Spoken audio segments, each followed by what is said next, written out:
letters, and we talked about it on the phone. But how you really feel about it,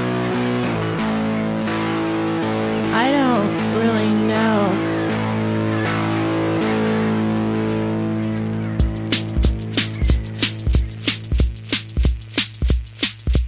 What's your take on Captivities? What's your take on Captivities? What's your take on Captivities? What's your take on Captivities? Misogynist.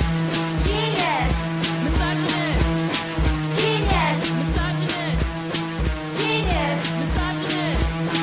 Genius. What's your take on Captivities? What's your take on Captivities? What's your take on Hello and welcome to There's Sometimes a Buggy, Irresponsible Opinions About Classic Film. I'm Elise. I am Dave. What are we doing this week, Dave? Well, we are gathered here today to discuss the last series from the TIFF Lightbox that we'll be able to report on. Well, we're doing a lot more than that, though, because most of the films we're going to be discussing in depth, we didn't even get a chance to see screened. The retrospective was called Call Me Jimmy, the Films of James Stewart. Really lame title. But I don't care. I was just very happy that this occurred. Very welcome when we saw it in the program guide, and right up until the day we were turned away and told not to come back until the coast is clear. We were really enjoying the screenings. So what we're going to do today is we're going to go well beyond that. We're going to talk about the retrospective, the actual items that they chose. We'll discuss that a little bit. Then we're going to go much deeper and discuss the entire career of James Stewart. Elise has created a kind of grid that brings some kind of order to the proceedings here, and that's always useful. False order. And then we are going to zero in and discuss a few of the films, a selection. So James Stewart is my favorite studio era actor. He's my favorite film actor, period. And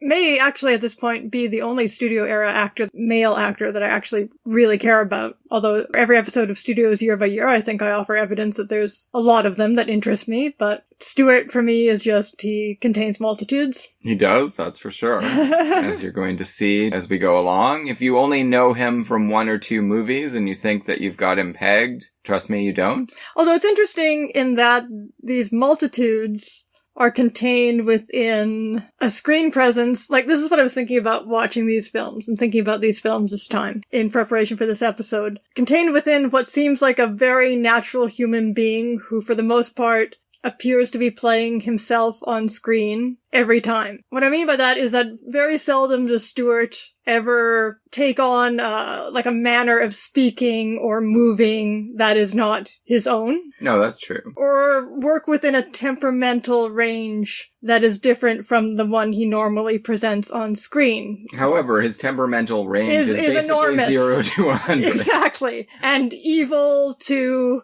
pure, often with quite an admixture of those qualities, and a leaning in one direction or another in a given role. This is the essence of classic Hollywood stardom anyway. It's Sure.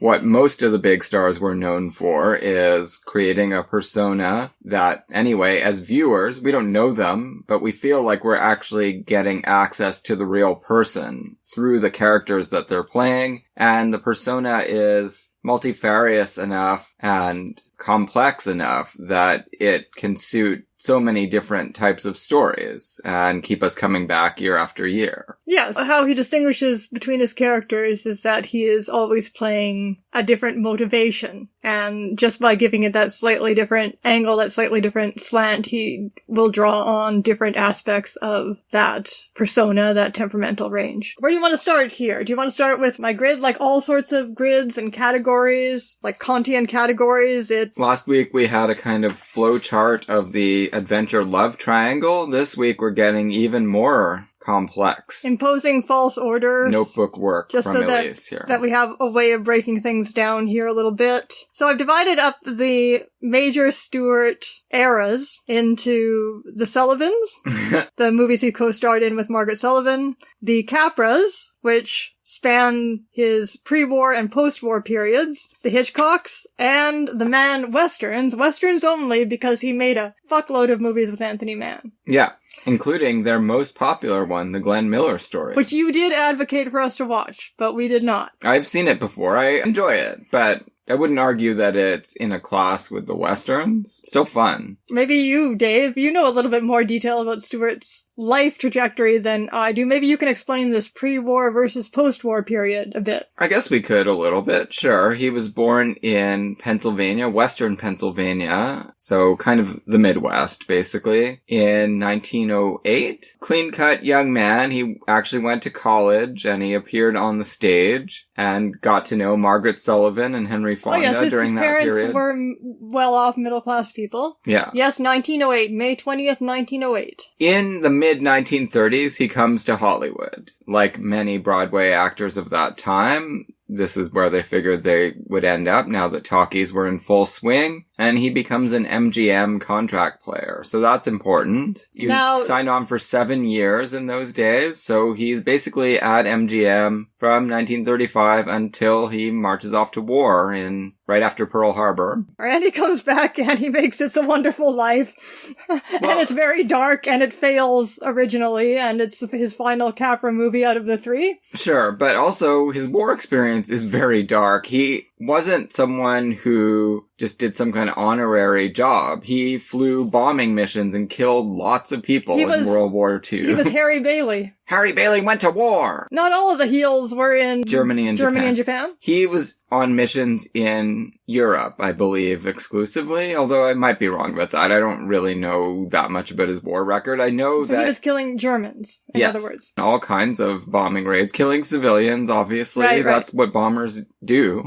So... Yeah. Harry Bailey's, he's not dropping bombs, right? He's like firing guns out of his plane or something? It's a naval fight, so there you're not killing civilians. Oh, I always thought Harry Bailey was a flyer. I was paying no attention. Yeah, Navy flyer. Oh, what's a Navy flyer? Well, aircraft carriers, right? Think about that. That's where most of the planes that fought in World War II in the Pacific theater, they were all Navy planes. They were carted around the Pacific on these giant aircraft carriers, and then they would take off to attack battleships and other planes. And there wasn't an Air Force at that time. There was the Army Air Corps, which I believe is what Jimmy Stewart was actually part of. But then the Navy Air Corps, Navy flyers, they were also flying planes, but separate. Air Force doesn't arrive until after World War II, as far as I know. Very dark experiences there, no doubt, although lauded as a hero. Of course, though, the way this has been told in the broad outlines of the Stewart mythology, which is all I know about, never read a biography of Stewart or anything like that, or a complete critical work devoted to him, is that his persona becomes darker when he returns, and his acting becomes darker when he returns. And after he's killed people, makes sense. It's true, but it really looks like, again, this is something I was thinking about while we were watching these movies, and it really looks like he could have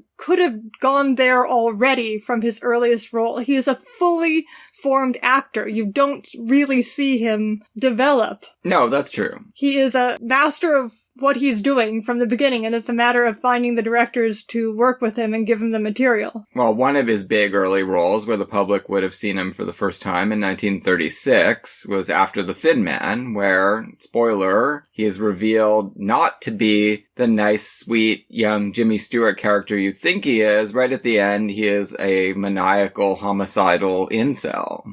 It also seems like, to a large degree, it's Capra in Mr. Smith Goes to Washington who first really exploits his capacity for on-screen hysteria and desperation and suffering. But those qualities are already present in, say, Of Human Hearts, which is, I guess it's only a year before, but it's not like Capra is the first to ever use Stewart in this way, right? Well, he's absolutely hysterical in After the Thin Man when he's revealed to be a killer. Sure. But, I mean, also, the capacity for suffering That's such an important part of his persona isn't there in the After the Thin Man. Yes, it is. You think so? You think so? We probably should have watched it. It's a tertiary role. A lot of the seeds are there for most of the things he would wind up doing later on. Yeah, but of course it's best exploited by Capra. Yeah, of course. It's impossible to imagine anyone else doing that role with the same kind of impact now. No, for sure. And then, of course, by the time he makes It's a Wonderful Life, he's got the full complex persona that's as dark as an actor ever can go on the screen and still not be playing an actual psychopath. Right.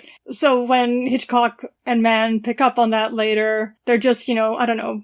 They're pulling on one thread. Yeah, or playing different notes of the same symphony. They're not really discovering more. Like, you can't really go beyond the discoveries made in It's a Wonderful Life. It, contains everything that Stewart can do. That's his Mulholland Drive. So let's break this down a little bit. Let's break down the Sullivans. Next Time We Love, which... made on loan to Universal. Which Sullivan forced them to give her friend this role, basically. And that's his first starring role. His first movie overall is The Murder Man, but he is, again, a supporting player in that one. That movie stars Spencer Tracy. Although, despite co-starring with the massively popular Margaret Sullivan, MGM still sticks him in thankless, the suitor who's not the choice, the bad suitor roles. Yeah, well, Wife versus Secretary is most famous for that in our household, anyway. Also, Small Town Girl, he's playing the same kind of role, though that's not one that we watched together. And as you say, After the Thin Man, so villain roles as well. Seventh Heaven, which we watched today. Well, we'll discuss that when we come to it, but it's not obvious casting. No, but interesting. If you cast your mind back on what Stewart is supposed to be.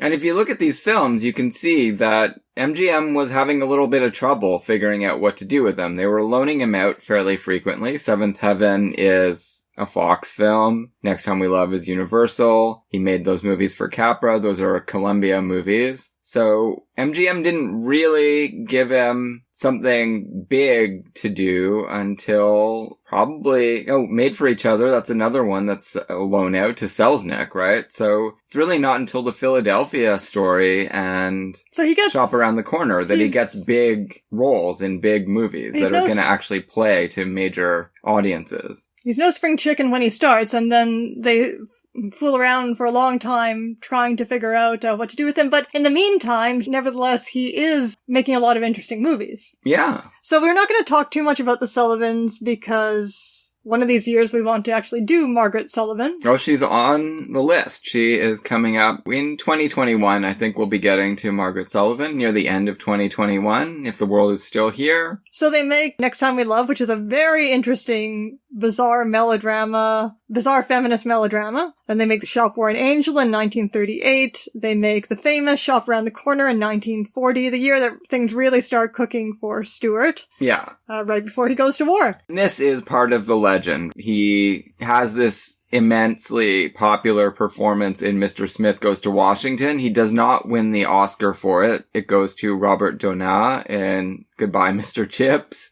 And then in 1940, he starts getting all these major roles, and he wins the Oscar for Philadelphia Story, usually considered to be a consolation Oscar because of the snub the year before. Although it's an immaculate performance. Oh yeah, it's a great performance. In fact, it's not as big of a spotlight performance as Mr. Smith. I would say that nothing is. No. I would say that he makes that movie because the relationship between Hepburn and Grant is disgusting in the movie. Sure. But their separate relationships with him are wonderful, and their scenes with him are wonderful. Yeah. So obviously the Sullivans overlap with the Capras. So he makes his first Capra, You Can't Take It With You, 1938, and then Mr. Smith, 1939, and then he makes, again with Sullivan, The Mortal Storm, as well as Shop Around the Corner in 1940, Mortal Storm for Borzage, and Shop Around the Corner for Lubitsch. Yeah, those are both MGM movies. You Can't Take It With You. We did discuss it when we saw it at TIFF. Is that when we discussed it? Yeah, in our little end of the show section, we talked about it a fair bit. It's true. And it's not obvious how Capra got from casting him in this to casting him in Mr. Smith Goes to Washington, because he's just a pleasant young fellow rich fellow. And really very peripheral to the plot. He does have some good comedy set-piece scenes, though, where he's threatening to scream. Yeah, he has great scenes with, all the scenes with Jean Arthur are great. In fact, they're better than the plot scenes. Oh, yeah. As we said at the time. Do you want to dive into Mr. Smith then? You're not going to go the whole overview first, or? Well, what would you rather? Yeah, a whole overview first. Alright, so we'll put a pin in Mr. Smith. We'll be back to Mr. Smith. After the war,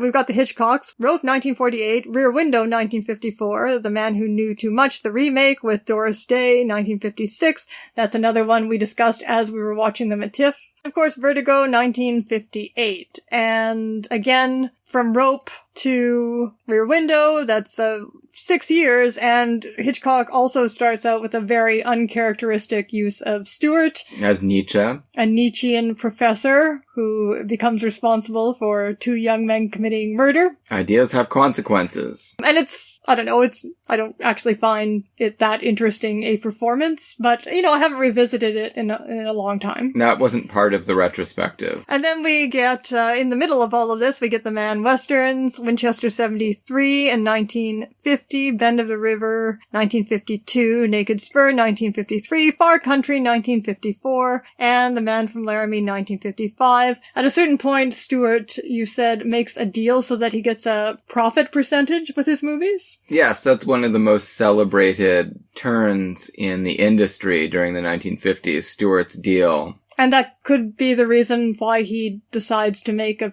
practically endless amount of movies at this time. Really busy in the 50s. I've probably at this point now seen about a third of Stewart's movies, and there are some that I don't feel the need to ever see. Yeah. Well, you feel the same way. Oh, the 60s ones, sure. And a lot of the Manns, you don't have... Mann? Why am I saying it that way? Mann. A lot of the Manns, you don't have a lot of interest in... The only Mann film I haven't seen is Thunder Bay. Oh no, it was the Aldrich that you had no interest in seeing. That's from the 60s. Oh, is it? Okay. Oh, tours that Stewart has worked with. You said you did see his movie that he made with Billy Wilder, The Spirit of St. Louis, and said it was the most impossibly boring movie that anybody has ever made. And Look, how could Billy Wilder make such a thing? I don't understand what happened with that movie. On the other hand, I watched that. I will say, this is important biographical information, I guess. Jimmy Stewart definitely was my favorite actor when I was a kid. He's one of the big reasons I got into becoming a classic movie fan. It's a Wonderful Life got me really started on deciding to watch every single old movie that came on. And then when one becomes a grown-up, then Vertigo becomes very important for a time? Well, he's still really important to me, for sure. I don't call him my favorite actor anymore, but I certainly did when I was 13, 14, and I rented The Spirit of St. Louis. It was one of the early Stewarts that I had seen. Actually, the second one that I saw came on TV not long after watching It's a Wonderful Life. It was Of Human Hearts, and we just rewatched that. That was my first viewing of it in over 30 years. It was really good. And don't you agree? It was really good. Maybe the third or fourth Stewart film that I saw, though, was Spirit of St. Louis, and I really started to doubt myself. I was like, what is this? I didn't really know much about directors at the time. I didn't have a really settled idea in my mind of what Billy Wilder is like, but I definitely wouldn't have pictured this. And I didn't want to see Jimmy Stewart sitting in a plane talking to himself. It's kind of like a Tom Hanks Castaway type stunt. What if he was talking to Harvey? Would it be better? Anything would have been better. I mean, I haven't revisited it. Maybe it's actually a wonderful film, but I highly doubt it. And Charles Lindbergh, like, why make a movie about that fuck? He was a monster. He was an actual Nazi. We didn't know it in 1927, maybe, when he made The Flight, but by 1957, they certainly knew what he was all about. But that's just politics, Dave. Ugh. Okay. And it's boring. I also made a list of movies that I consider the most notable of the Stewarts that I've seen, the most discussion-worthy that were taking place during these blocked-out periods. These include Vivacious Lady, George Stevens, 1938, with Ginger Rogers. Made on Loan. Made for Each Other, very interesting movie. For Selznick with Carol Lombard, 1939. Made on Loan. Destiny Rides Again with Marlene Dietrich, 1939. Made on Loan. Philadelphia Story, already discussed. And then in the post-war period, Call Northside 777. Yes. Who's the director of that one? Henry Hathaway. Right. What else? Is he notable for other noirs, or? He's probably the key figure in docu-noir from the mid-40s, but he also made things like Peter Ibbotson. Oh, okay. I mean, he's a really interesting director. He had many moods. Peter Ibbotson, a fantasy movie, a rare Hollywood sheer fantasy movie made with Gary Cooper. And who's? Anne Harding. Anne Harding. Crick Crack. One of Buñuel's favorite Hollywood films. Along with Portrait of Jenny. Yeah. Then Harvey, of course, 1950, which was part of the retrospective. We watched it at home, though. Anatomy of a Murder, 1959, Preminger. We did see that at TIFF before the shutdown. A great screening. And Ford's The Man Who Shot Liberty Valance, 1962, which we watched at home. Yes. In addition to these, you and I have watched in recent years, months, or days, Seventh Heaven, which we just talked about, or just mentioned, Of Human Hearts, 1938. The Ice Follies of 1939 with Joan Crawford. That's one that needs maybe a Mystery Science Theater screening. Very strange decision by MGM. This is not doing right by your rising star. The same year he's appearing in Destry Rides again and Made for Each Other. This really was a folly. Yeah, and Mr. Smith Goes to Washington, all those movies being made with him by other studios, and his home studio puts him in The Ice Follies of 1939. With box office poison, Joan Crawford, although the same year she does have a comeback. It was actually pretty watchable. I enjoyed it, but it was still a folly. Sure. It's a Wonderful World, 1939, where he plays a tough guy reporter. Isn't that a Ben Heck script? He's a detective. Detective? Okay, I don't remember this movie at all. Come Live With Me, I love that movie. 41 with Hedy Lamarr. Ziegfeld Girl, 1941, which you love. I do love that movie. I did not, with Lana Turner. I think he's got a really interesting little role in that film. It's certainly not his film. It's more Lana Turner's film. And again, why is MGM doing this to him in 1941? It's strange. And Magic Town, 1947, which you and I watched recently. Written by Robert Riskin. Oh, he didn't direct it? No, William Wellman directed it. Oh, okay. So, where do you want to dig in here? The ones I have flagged for us to discuss in any kind of depth are Mr. Smith Goes to Washington, Rear Window, because I had an interesting viewing of that. I hadn't seen it in a long time. The Naked Spur, and Of Human Hearts. Does that sound good to you, Dave? I think that covers a lot of ground. It certainly doesn't give you everything about Jimmy Stewart. For that, you're going to have to do some exploring yourself, but we're going to orient you with a nice sampler. These cardinal points. Yes. I guess we'll go in chronological order? Okay. So we begin our odyssey with 1938's Of Human Hearts, directed by Clarence Brown. This might be the best treatment that Stewart gets from MGM before the Philadelphia story. Yeah, it's quite possible. Have to think about that, but there's not a lot of competition, it's true. And he's only in half the movie, but somehow both of the halves of the movies seem very substantial. It's an interesting film. Walter Houston, Beulah Bondi, James Stewart, and a lot of really fun character actors helping to cement the transfer of narratives from the early period to the later period. It's a family story, a generational saga. So Clarence Brown is an A-list MGM director, best known for being, I guess, Garbo's favorite Hollywood director. He's another one. I'd put him on a par with Victor Fleming and Jack Conway. They made tons of amazing movies. They don't have any kind of reputations as auteurs, and maybe I can see why, because it is hard to figure out exactly what his main interest is. So it's hard to write about them, but his movies are of a very high quality. And this movie isn't anything like his Garbo movies. No, but it does have some of the feel of a human comedy. He's definitely someone that is very comfortable with small town narratives. Yeah, pretty dark small-town narratives, too. Well, one of his best films, actually, is from the late 40s, Intruder in the Dust, anti-lynching film. Oh, wow, really? Yeah, good movie. Mostly a lot of unknowns in the cast. It's quite something. Often when Hollywood treats lynching movies, they pretend that it doesn't happen to black people. No, it's about race relations, that movie. Okay. Wow, we should definitely watch that together. Of Human Hearts is a Civil War era movie. A lot of it takes place during the decades leading up to it, but then yes, it does get to the war. It was based on... The thing it kept reminding me of that we'd watched recently while watching it was actually, of all things, The Cloud-Capped Star. Okay. Which, when we saw that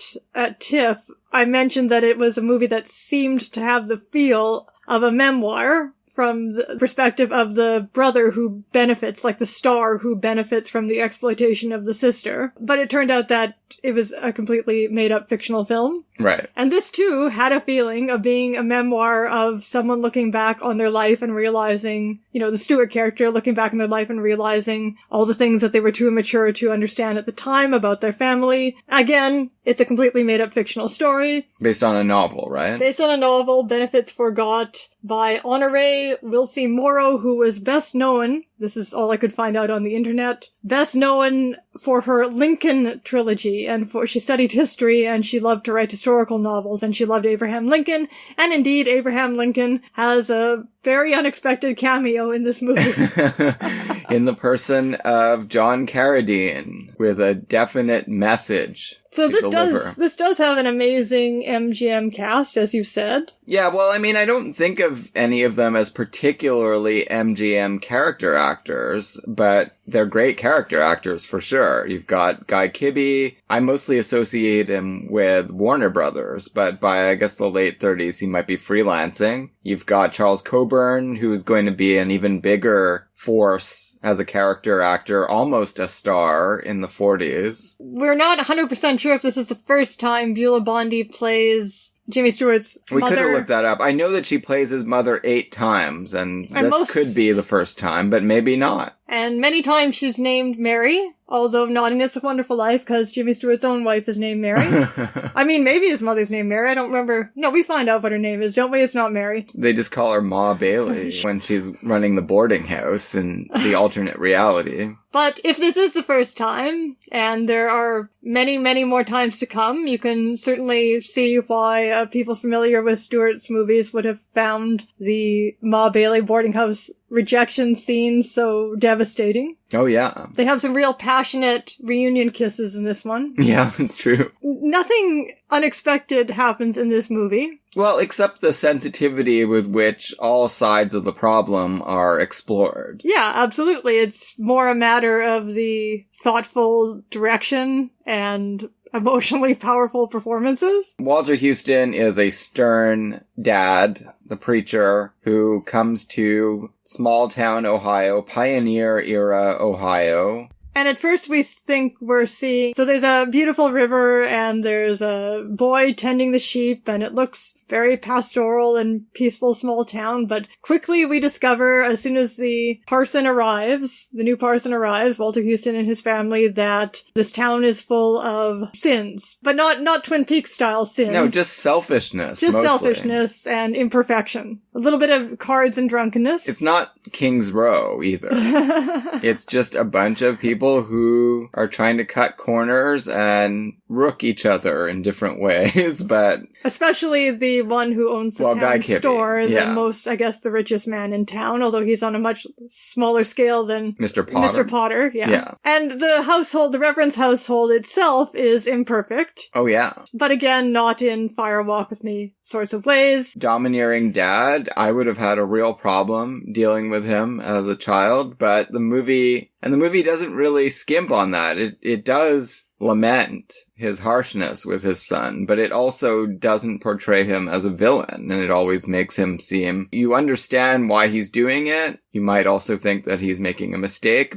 and you also see that the son is someone that needs guidance. He needs help in order to become the kind of person that you'd want someone to become. He is selfish and really callous. Although the question, which the movie leaves open to your imagination, it doesn't really fall down on one side or the other, come down on one side or the other, is whether the father's methods of discipline haven't created this problem, like made the child more rebellious and resentful. I don't think that would make him insensitive to other people, which is something that he definitely is. Well, but I think that's the only way that you can really interpret how awful he becomes as an adult in certain ways, is if it is because of this reaction to his father. And the scene where first of all, this child actor, who is this child actor? Yeah, he's very good. He is the most charming child actor I have ever seen. Yeah, Gene Reynolds, I feel like I've seen him in other things. Like, he's just absolutely perfect and not annoying in any way. Oh, he's in Love Finds Andy Hardy, as well as Boys Town. Yeah, he's in a whole bunch of things. But he's great in this role. In The Country Girl, that's way later, of course. He's not a child probably at that time No. any longer. Yeah, do you remember him from Love Finds Andy Hardy? Yeah. And the famous Boys Town. Yeah, I don't like Boys Town. Well, that could explain why he never caught your eye before. Right. We spend a lot of time with the family as they get settled in, and they're going to be paid a lot less than they were expecting. They don't say what denomination this is. It could be Congregationalist, it could be Baptist. There were a lot of Protestant denominations where each church was basically in charge of themselves, and they issued a call to someone to just come and take over, assume the pulpit at their church. And the father felt a call, so they've abandoned what seemed to have been a pretty good middle-class lifestyle to move to a shitty little small town where there's not even a schoolhouse and there's nothing in the entire town to read. So it's been a real come down in the world for both the mother and the son. Yeah. And the mother is adjusting to it better. Yes, the mother is a saint, definitely. But Beulah Bondi pulls it off pretty well. It's a wonderful performance. I'm not sure if there's a lot of psychological probing with her character. Sure. She's more of a device, but a wonderfully played device. I'm not sure if there's a lot of psychological probing with Walter Houston. Oh, yeah, there is. You think? There is? Yeah. Anyhow, there are a bunch of really wonderful episodes, including, of course, the one where the father captures Pilgrim the horse. Yeah, this is incredible. That horse is great. We've seen already that the family needs a horse, and they're not getting any kinds of good deals. Guy Kibbe and Charlie Grapewind show up and try to sell him a horse that is defective, not really going to be up to the tasks. Walter Houston gives them a biblical lecture, which does not work on Guy Kibbe, who's impervious to any kind of shaming or reformation. But and the only thing he's good for is being literally leeched by Charles Coburn, the doctor, the drunkard doctor. It does seem to turn Charlie Grapewind around, though. He does vow to live by the golden rule after being shamed by the preacher there. Ultimately, the whole town turns around and comes around to the family after 10 years, we learn, except for Guy Kibbe. They're still looking for a horse, and then one day these guys show up. They seem to be traders or some kind of itinerants. And they're whipping this horse mercilessly. He gets away from them, stampedes through the town, and Walter Houston is able to calm the horse. 1 or 2 year old horse. Owner of the horse is like, I'm happy to get rid of him. That's a wild horse. You want him? You take him. And they make a deal for $80. And apparently that's a big bargain for a horse in 1850 something. His instincts are proven correct, and they say that he's whip shy, yes. And I never use a whip. And all of this is really ironic. Yeah, exactly. Because the father is absolutely wonderful, just like magically wonderful in this scene. You can see what a kind of superhero person he's capable of being. Well, right? He's basically a superhero in all interactions with everyone except his son. Right. And then later, this comes back when the son defies him at the dinner table over wanting to have something to read. The Bon Ton Gazette. Other than the Bible, which he's tired of. And Walter Houston gives him a beating in the barn, which sets off the horse. Yep. And the horse is freaking out the whole time. This was a little bit Twin Peaksy, this white horse that's very sensitive to violence. Yeah, that's true. And it's just it's a very, very emotional, distressing scene, even though we see Walter Houston giving his son every chance. This isn't like the Weiler Walter Houston father. No. What was that one called again? We just did it for Studios Year by Year. The House Divided. That was it. He gives his son every opportunity to back down, and he won't. And then he throws away the paddle or whatever he was going to use and just uses his hand. But the horse is still very upset about this violence. He's still whip shy. Yeah, it's terrible. But the culminating scene is the one that we get with Jimmy Stewart in the adult portion of the movie. Yeah, so time passes, and actually the break occurs right after Stewart, who's not Stewart yet, he's Gene Reynolds. Jason Wilkins is the name of the character. Sort of pulls out of his beating-induced funk when he realizes that the horse has been hurt by ramming himself against the pen. And he's been reading up throughout these scenes on surgery and elementary medical procedures. Because and he it was realizes, the only book other than the Bible in town. Yeah, but not only that, once he gets other magazines, he's no longer interested in them because he has befriended this drunken doctor, Charles Coburn, and has a new life's ambition. It is to become a great surgeon. And he starts out, his first operation is giving stitches to Pilgrim the horse. And you were like cringing. You were really worried it wasn't going to work out. I was worried it would somehow be this thing where he didn't know what he was doing and the horse would die or something. Right. That's interesting. Yeah. No, it's a totally successful operation and there's great rejoicing. And then we skip ahead 10 years to Jimmy Stewart. And right away, not first thing, because first thing we get the scene where they decide to pay the family more at the church meeting. Pretty soon we get the kind of linchpin scene of the movie between father and son. The other aspect of Houston's job, he is the preacher. He gives sermons every Sunday. He ministers to their needs in various ways in the town, but he also is a circuit rider. That makes me think maybe he's a Methodist, because Methodist circuit riders were a big deal in the 19th century. I don't really know, though. They never say. Every once in a while, he has to go abroad and visit with the people in the hinterland and see if they need anything in the realm of the spiritual. And it seems like he sees people maybe once a year. Or that's what happens with this one woman that we meet anyway. She is living all by herself with her hound dog. She's got a bunch of things rigged up so that she can try to live on her own without any help. It's as Walter Houston keeps trying to impress upon his son. Okay, what are their names so I can stop calling them this? The Reverend Wilkins keeps trying to impress upon Jason that this is the most exciting event of this woman's life because it's a sign of status that the parson has come to visit you. Yeah, sure. And she's very, very poor. Yeah. And so she's serving them mush. And he does this all of the time. Reverend Wilkins does this all the time. He's familiar with the lives of these extremely poor parishioners. It's ground corn and molasses. And this is not good enough. Well, Jason doesn't want to be there at all. He's a big boy. He's a real snot, man. He's a big boy. He doesn't want to be taken on his father's rounds. He's not interested in his father's life or the life of these parishioners. He has a girlfriend now, played by Anne Rutherford, who is also Andy Hardy's steady girlfriend in that series, and she is one of Scarlett's sisters in Gone with the Wind. He's only interested in medicine, and he thinks that's the only important thing in the world. So this lady makes them a dinner, and Walter Houston has said,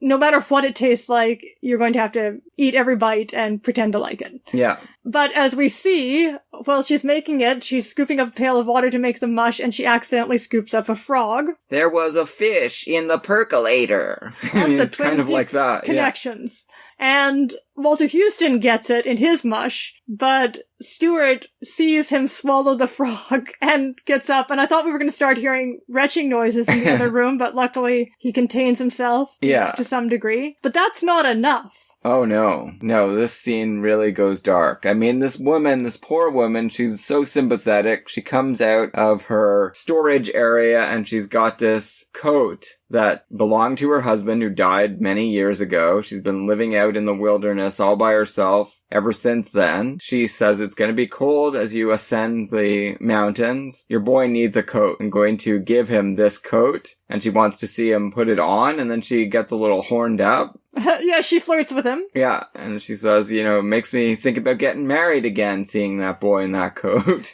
And as soon as she leaves, Stewart just goes mental. He throws it on the ground. As only Jimmy Stewart can. And I guess he doesn't have, I would say, of this performance, although it gets better as it goes along. And it's partly the way he's directed too, but he doesn't have as much modulation as he will come to have, or that he will have in his better roles. I don't know. I think that this is the character they want him to play. I guess. He is a really ungrateful little snot. He spent the first 12 years of his life in luxury and comfort in Maryland, and then all of a sudden they get moved out to this complete rustic hell. He has major ambitions to be someone and to dress in fine clothes and to be a respected pillar of the community. In his mind, he shouldn't have to condescend to ever know about the existence of someone like this. Yeah, and so he just throws the coat off, and then his father is going to give him a whipping, and so it's that moment in the father-son,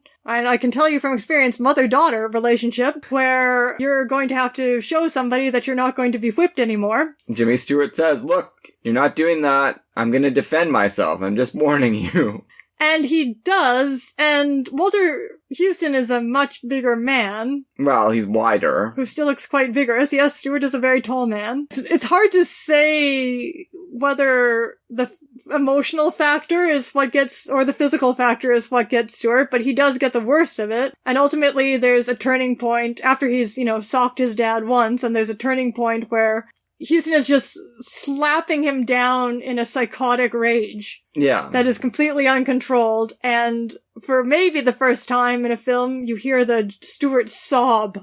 The very, very unmanly, the uniquely unmanly Stewart sob rise up. Comes back in all those tough guy westerns, too. Oh, much more. Many more sobs. It's just horrible. Yeah, so that's the end of their relationship, basically. Well, no, it's not. Well, there's a break. He leaves. They don't talk again. I guess, presumably, Walter Huston rides on the rest of the circuit, but Stewart comes back home. He's got a bloody face. He tells Mom, I'm leaving right away. Don't try to stop me. Tell me you think it's the right thing to do. She doesn't, but she eventually agrees to give her blessing and see him off on the steamboat. The rest of the movie is just scene after scene after scene of Stewart continuing to not recognize the sacrifices that his parents are making for him, or the demands that he's making on them, and becoming selfishly lost in his own ambition. Even, when you would think that would be justified by the type of role he's playing in the war, until Abraham Lincoln himself has to shame Stewart into putting his head on straight. It's a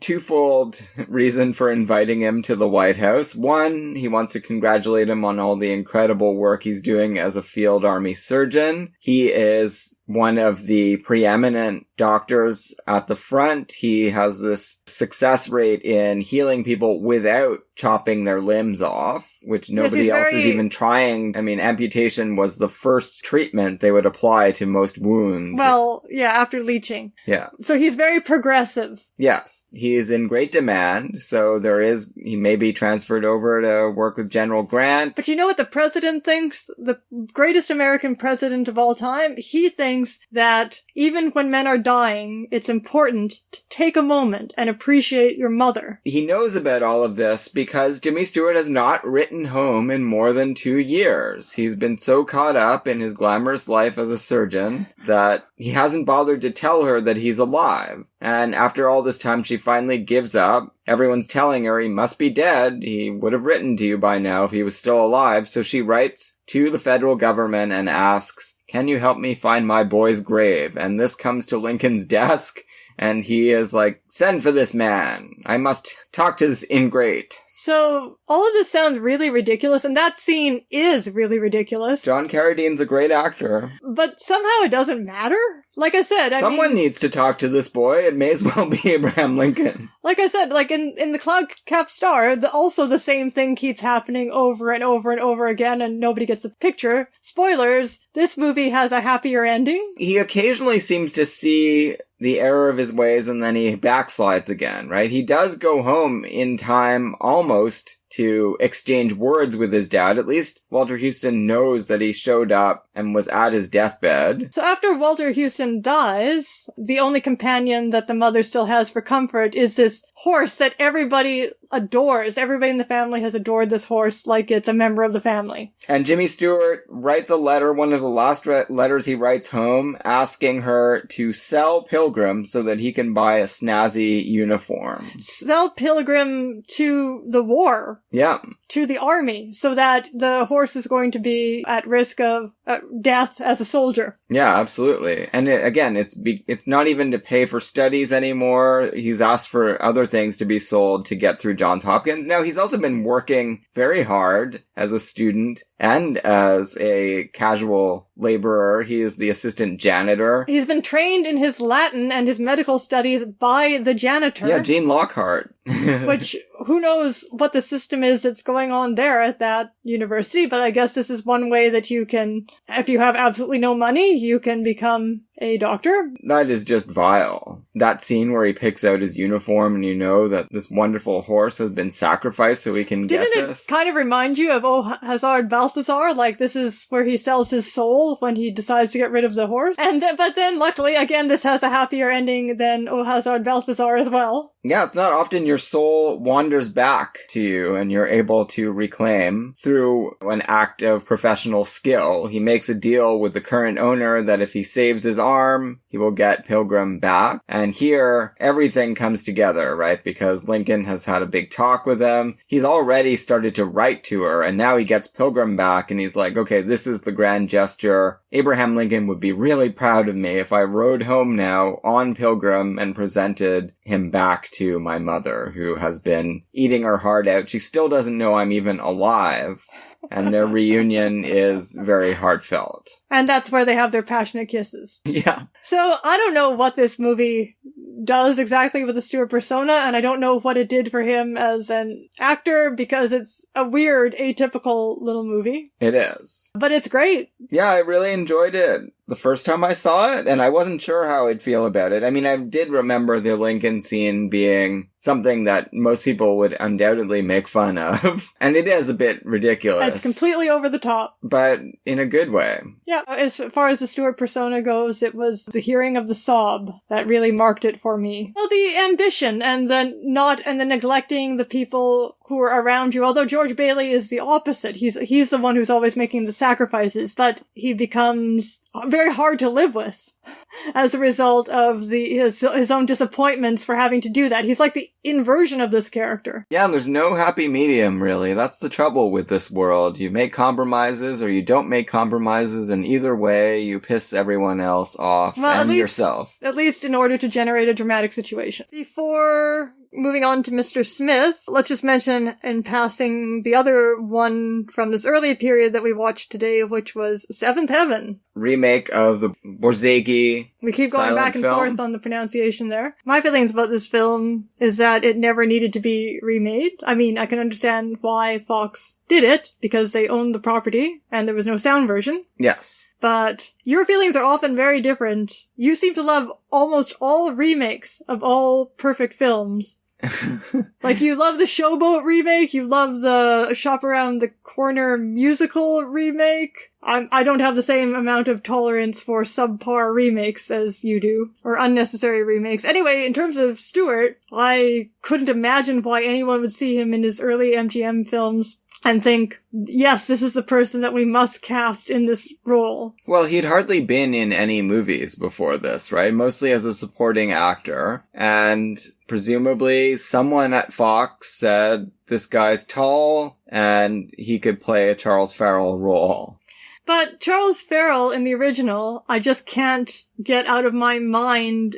He just becomes like the archetype of this part, and he's this very convincing, very simple kind of tough guy, right? And there's just so many things going on emotionally at once with Jimmy Stewart in his performances always. And to me, he just doesn't come off as a tough guy at all. He can be cranky, and he can throw a punch. He can be belligerent, but it's not the same thing as being a tough guy. It's like you wouldn't put Jimmy Stewart in a Clark Gable role. You wouldn't put him in Red Dust, you know? No, you certainly wouldn't do that, but I don't think that Charles Farrell is a Gable type. He is closer to a Stewart kind of, like City Girl. Think of that. That's a Stewart kind of role. So I think there is some overlap between their types. I just don't buy him as this sewer guy who thinks of himself as a very remarkable fellow. The best thing in the world. I don't know, maybe it's just seeing Jimmy Stewart playing, you know what it probably is? I don't buy Stewart as a working class guy. At the very least, he's always white collar aspirant. And this guy's greatest aspiration is to become a street cleaner. Yes, he wants to get above ground. Now, so that must be why you don't like him in Ziegfeld Girl either. It's exactly the same problem that I've got. I just don't buy it. I don't think he can pull that off. I thought he did a great job in this film, and I really liked Simone as well. You think she's the equal as a performer to Janet Gaynor. I do not.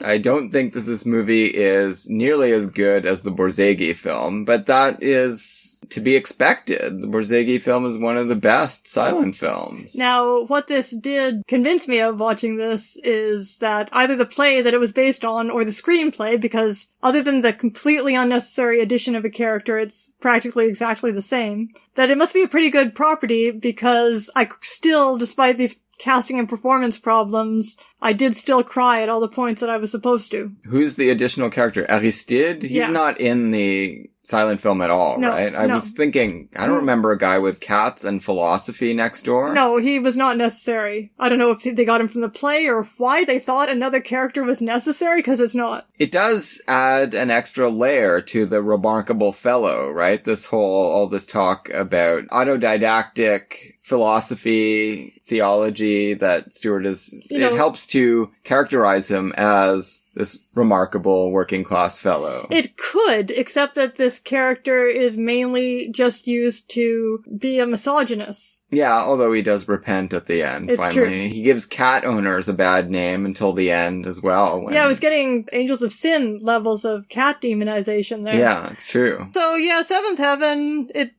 Stewart should feel no shame for this performance, but I don't think that movie needed to be made. Do you want to comment on any of these others from the pre-war period that we've watched in recent years? Well, Ice Follies of 1939, we've already discussed it a little bit, but I do think that it's interesting seeing, this is our only chance to see, well, Gorgeous Hussy as well also has Joan Crawford. I'm not sure how many scenes they have together, but in this one, they are a romantic couple. It is kind of neat to see the Stewart persona and the Crawford persona interact. I wish it was in a better film. Stewart seems to have chemistry with everybody. I don't have a problem with his chemistry with any leading lady. No, it's true. And he's kind of a tough guy and tough guy ice skater in this one too. Oh, come on. Ice skater impresario. Yeah, well, but he is an ice skater. We just never see him skate. He's that only in the promotional materials. Fred Astaire of impresarios. Yeah. I mean, of ice skaters. How about any of these others? You say you love It's a Wonderful World. No, I don't love that movie, but I do think it's pretty fun. It's an interesting... Here we see him with Claudette Colbert, and he's sort of a tough guy detective in that one. He has to formulate various disguises to get through that plot. At one point, he is posing as a scout leader. The problem I have with this, I thought maybe it was inspired... I don't know what you'd call it, form was inspired by Bringing Up Baby, because it's a year later, but nobody liked Bringing Up Baby. I think it's more supposed to be It Happened One Night. Yeah, but it's endlessly zany in the way Bringing Up Baby is, but it's not pulling it off. No, it's not as good as It Happened One Night or Bringing Up Baby.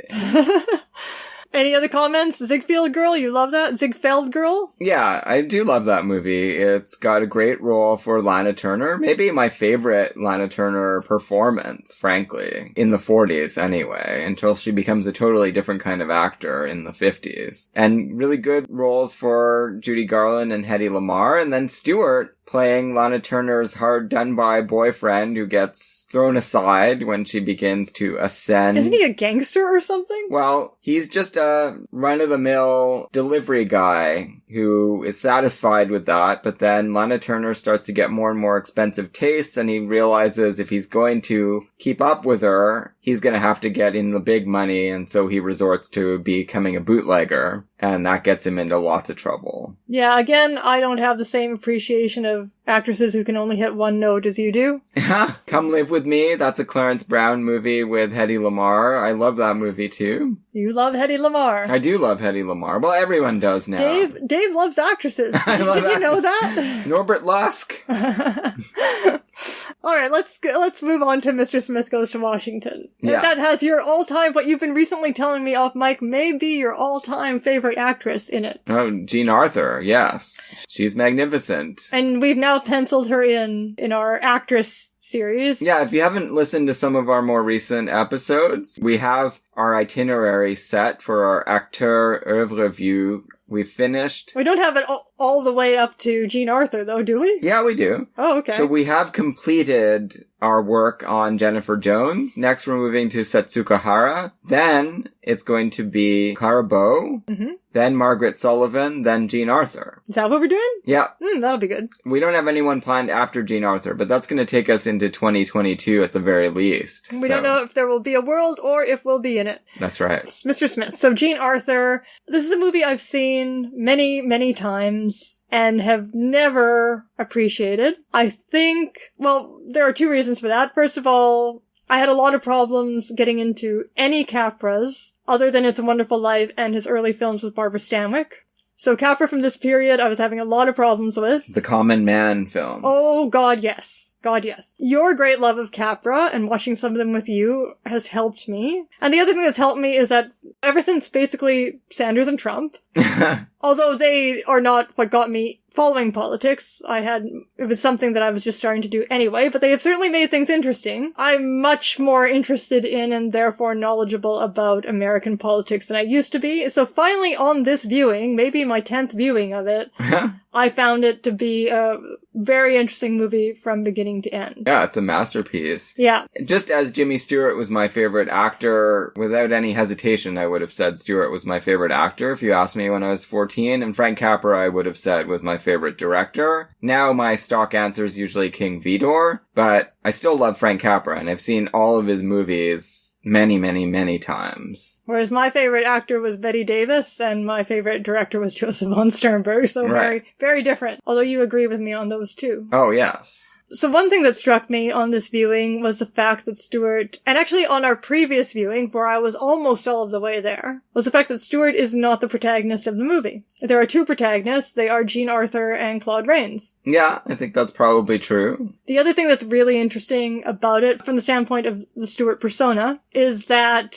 he is playing a character less intelligent than he is, and that's something he doesn't do very often. And that is... Really, this is a Gary Cooper Capra role, but it's being played by Jimmy Stewart, and therefore it morphs into something really fascinating. Yeah, as we'll see, because this is something we haven't really announced, although we've put it online now. We have made decisions about what we're going to do with our summer schedule, because we had some to-be-announced episodes in August and September, and now that we know there aren't really going to be retrospectives going on in Toronto that early in the year, probably in the fall, I mean, I guess we'll cross our fingers. So instead, we're going to do some cool things. We're going to talk about Elizabeth Kendall's book, The Runaway Bride, which was a very cherished book that came fairly early in my cycle of old movie fandom. Helped me to think about movies I already loved in the early 90s. And we're going to talk about some of the films that are spotlighted in there. And we're really going to do a lot of Capra movies this summer, because we're going to talk about Mr. Deeds and It Happened One Night in that first episode. And then in our September episode, we're going to be talking about all of the Capra Stanwicks. So the early ones that were made at Columbia, and then Meet John Doe in 1941, which comes quite a bit later. It has a very different feel from them, but still a very interesting coda to their collaboration. So watching this, it interested me to think about the fact that Stewart, although often playing someone who is poor, doesn't play a working class person, as I said. Working class in a particular stereotypical way of being a physical or manual laborer, right? Yeah. He's working class in Shop Around the Corner, although he's about to become a manager class. Right. Right.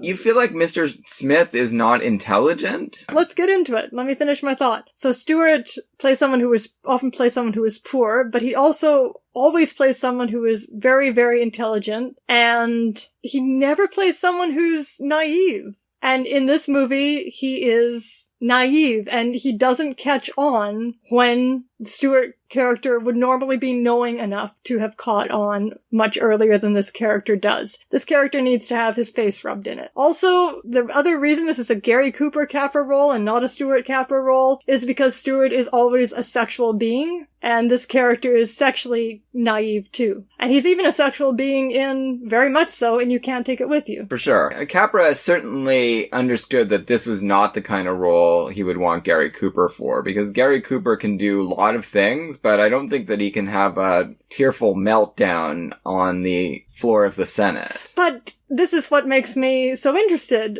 how could Capra know in advance that Stewart could do this? Isn't this something that probably the director gets you in front, unless maybe he read for it? I don't know anything about the production history. This would have to be the kind of thing where the director got you in front of the camera and was like, holy shit! Because no one has ever given this much to a performance, maybe in the sound era, that Stewart gives to this performance. And it is very much a sound era performance, because it's vocally based, but it's also his appearance. Yeah. How he can deteriorate in this angelic way in front of the camera. This is the other interesting thing about Stewart. He's a man who's handsome and not handsome. He is not handsome in a movie star way, but he is handsome in a movie star way because he's incredibly beautiful to look at.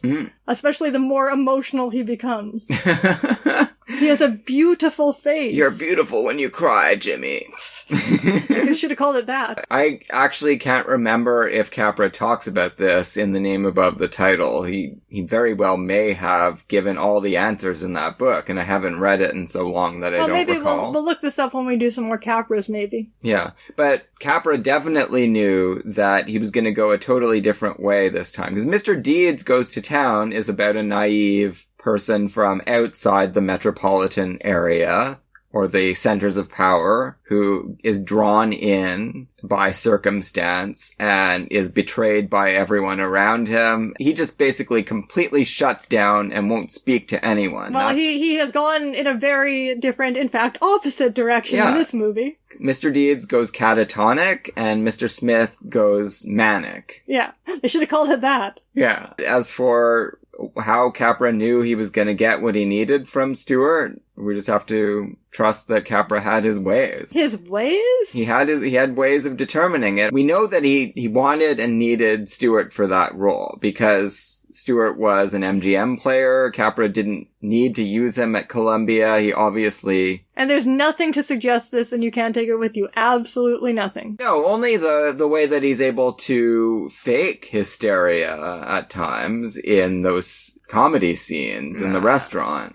And there's very little, I mean, now looking back you can see the hints, but there's very little to suggest what he could do here in his earlier films. Because I have to invoke the name of Henry James in every single episode, I have to talk about rape and I have to talk about Henry James. I could talk about them together if you want. What really interests me in this period of Capra's plots, the Mr. D goes to town, the Mr. Smith goes to Washington, is that, of course, famously, Capra's vision of America is informed by the fact that he was an Italian immigrant. He immigrated when he was a child, right? Yeah, from Sicily. Right. The construction of these films is so Jamesian that it really makes me wonder, how could two people of such completely different backgrounds come to such a similar vision of America? Like, both be telling the archetypal American story, which is that this mythical, naive American ventures into a territory of people that are more worldly, and James is usually Europe, that are more worldly than he or she is, who all conspire to persecute them until they are finally forced to confront the fact that the world is a darker place than their American innocence and optimism led them to believe. Sure, well... That is the archetypal James story, and that is the story that, in this period, Capra uses over and over. Well, both are very, very deeply influenced by transcendentalism. I mean, Henry James How could Capra be influenced by... He wrote a undergraduate thesis on Emerson. Right, you tell me this every time. So... But how could they both interpret Emerson the same way? Did he also read James at that time then, or what?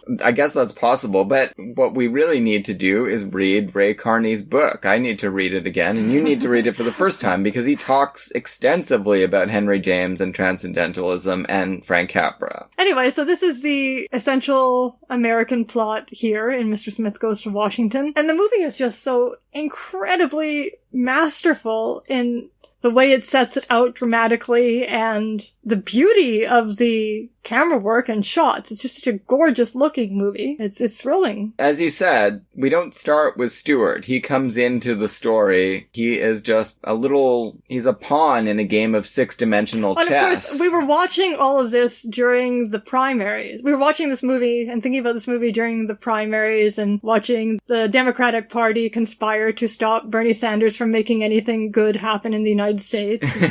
So it had lots of resonance even now, right? Frank Capra, he's not my favorite director anymore, but he's still one of my favorite directors. I love all of his movies pretty much, and I really like all of his movies that are set in political milieu, and there are more of them than you would think. There's this one, there's Meet John Doe, there's State of the Union, other things that are kind of adjacent to that. There's American Madness, about a bank run in 1932. It's a really interesting movie with Walter Houston. And of course, these movies were all very popular and admired at the time, but then he fell into a long period of eclipse where he was dismissed as a political thinker, as a director. I think that there are good reasons to dismiss him as a political thinker if you're only going on what he said about what his films mean. Right. The name above the title, again, it's like character assassination by himself. It doesn't make him seem like a bad guy. It makes him seem really a lot dumber than he was. He was selling a version of himself. Yeah. Like David Lynch or anybody else. A terrible version of himself. The version that everyone who doesn't really watch these movies attentively has signed on to, which is the Capricorn interpretation, that he's just making these movies to cheer people up. They're not cheerful movies. Almost all of them have suicide attempts in them, or successful suicides, and he is really looking into the abyss in every film, so I don't really understand. Yeah, already, not just in It's a Wonderful Life. No, it's from the beginning. I really don't understand, first, why he would want to do this, except I guess he was old and he just wanted to simplify his message, and by then he probably was. He just wasn't ready to grapple with anything, and he was just like, I'll just be cheerful grandpa here. Still healthy and able to give interviews and appear throughout the 70s and 80s, so that's what you get from him whenever he shows up at that time. But that's not what the films are like at all. Having said all of that, I don't think that his politics as articulated in the films at the textual level are of any value, right? I mean, they're incoherent at best. He wants everyone to get off relief and help each other through mutual assistance. It's ridiculous.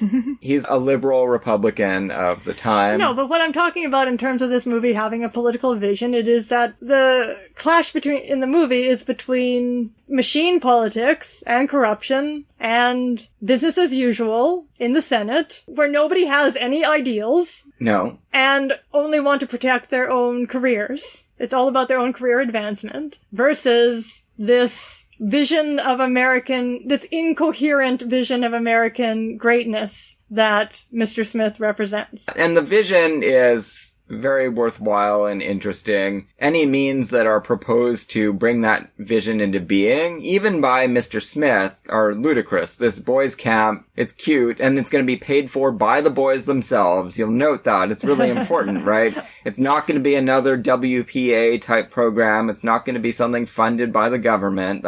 Capra doesn't want that. He wants people to fund their own projects. They can share and help each other, but they don't ask for help from Washington, right? Building a loan association. Exactly. He's an anarchist, maybe. Yeah, we've said this before. Yeah. Didn't we say Christian anarchist when we watched You Can't Take It With You? That's right. Again, I don't have any truck with that. I think that's ridiculous. But if you're talking about a personal story for Mr. Smith and his struggle to express himself, even though what he wants to express is not going to save the nation, if it's deemed in any way inconvenient, and here is where he is really prescient in this movie and in Meet John Doe. I mean, this kind of manufacturing consent analysis, oh, right. That's what we found most remarkable, having watched the media ignore or crucify Bernie Sanders during the primaries. Yeah, the idea that whoever holds the microphone and the newsreel cameras at the time really does hold the country's mind in their hands. And it is a businessman.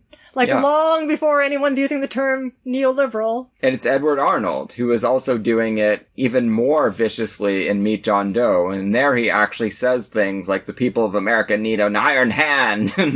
But here he's got some remarkable speeches like where he's talking to Claude Rains about the methods he's going to use on Jefferson Smith, and he uses terminology that sounds like rape and murder. Yeah. Oh, well, Edward Arnold is another one of these character actors who was so incredible and so charismatic that he was actually able to star in films in the 30s, even though he does not look like anyone that you would think Hollywood would allow to star in a film. When I was talking about the magnificent cinematography and the confidence of the filmmaking, I forgot to add that it is absolutely star-studded with character actors. Oh yeah, everyone wanted to work with Capra. He was Robert Altman or Woody Allen of the day. Any actor that he wanted, definitely he got. And unlike those people, I mean, Capra really wanted just all the best character actors, and he got them. Like, these people weren't on contract to Columbia, right? So they all just flock over there, and the studios make arrangements to make sure that he can have Eugene Pallett and Thomas Mitchell. Goes on and on and on now, of down course, the list. none of these magnificent Guy Kibbe actors is a woman except for Jean Arthur. Well, that's very true. And this... There is a glimpse of another woman that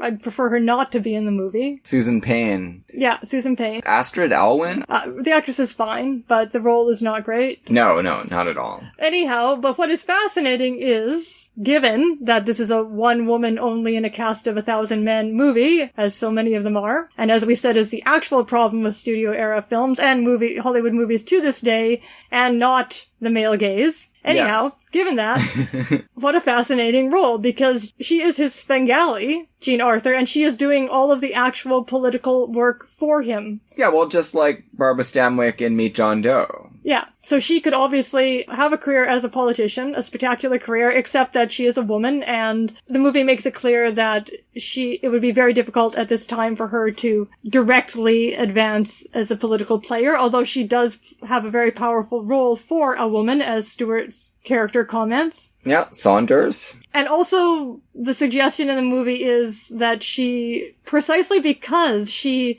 at this point, a woman isn't likely to become a central political player, and therefore has less at stake in terms of power, precisely for that reason, she is less invested in this than the rest of them. She is very invested in it for careerist reasons. But she wants to give it up, and the rest of them can't even imagine giving it up. Well, that's true, but she would only give it up to get married. That's an option that women at the time... Yeah, but that's more like a dream of hers, like a fantasy of just giving up the world would be, I'll just marry somebody and settle down. Men at the time could not just get married and give up their career. Exactly, that's what I'm saying. Yeah. I'm saying what you're saying. That's terrible, obviously. Either everyone should have to work or no one. That's my thought on the matter. We say no one. Yeah, definitely no one should be working. And now we've got our wish. No, we didn't plan this. No. We were saying another interesting thing is that there's, off mic when we watched it, that the ending gives us no indication of what the future for Saunders and Jefferson Smith might be. No, we have no idea. She hasn't actually given up her job yet. There isn't the scene where they decide to get married and she's like, oh, thank God, now I can stop doing this. The terrible scene right at the end of Easy Living where it's been a great movie all the way through and then the final words are, you've got a new job making my breakfast. You had a great fan fiction, which was that they would go back to his home state and start a newspaper. Which she would do most of the writing for, presumably. Or... He could go back to the Boy Scouts. I do take issue with you on the idea that he's not intelligent, but he's certainly very naive, and I guess that's what you were really Stewart's saying. Persona is that he never lets his naivety get in the way of his intelligence. He's too smart for that, and he suffers from how smart he is. Yeah.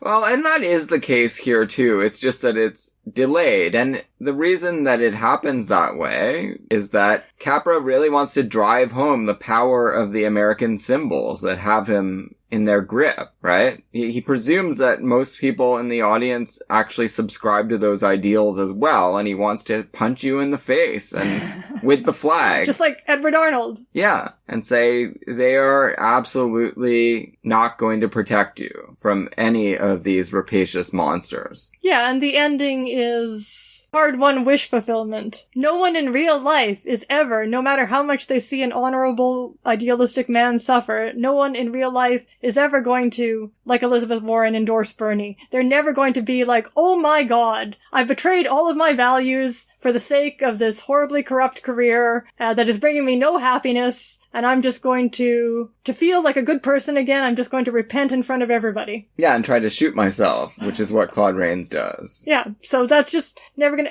it should. This is like the ending of... This is what art is for, right? That is the ending that should happen, not only by all moral reasoning, but by all psychological logic. But it doesn't. It actually doesn't happen in this world. No. And the script gives us lots of extra reasons why, in this strange case, it occurs, right? Claude Rains, his character, Senator Joseph Payne, was best friends with Jimmy Stewart's dad. But in real life, that doesn't matter either. No, it probably wouldn't. But they've definitely given us a lot of... You wouldn't just have someone picked the way Stewart is picked, either.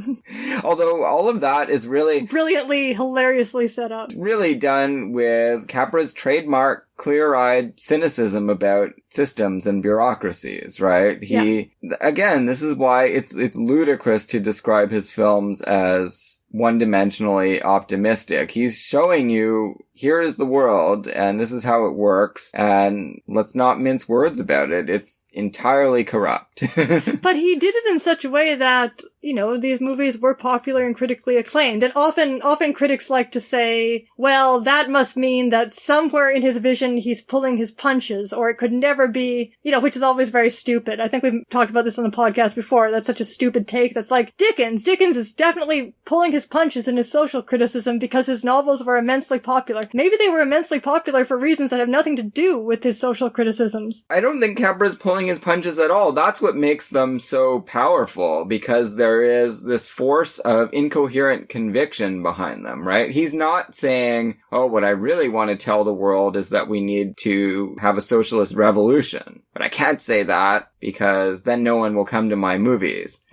So he's saying, look, everything is fucked and corrupt, and I don't know the answer. I just know we need to somehow do something different. That's it. That's all he's able to offer, and that's why they have the force that they do. And we have to care, and we have to make you recognize how terrible you are right now. Like, if Capra had politics I agreed with more, his movies would probably be much less impressive, because you would either get them straight up as text, and that would probably be a lot more boring, or he would be hiding his real feelings about things, and that would result in much debased art. Yeah, I can't advance an opinion of what would happen if Frank Capra had better politics. And Meet John Doe is the ultimate example of that. That movie it just gets better every time I see it. And he famously had no fucking idea what to do. They filmed 5 different endings. None of them actually satisfied him, because it's impossible to have a satisfying ending dramatically to that film, because it sets up such a nerve-wracking problem that it doesn't even matter what happens at the end. Well, that's an incredible What probably feat. makes him a great American artist, like Henry James, who Henry James didn't even think about politics. Mine's so fine.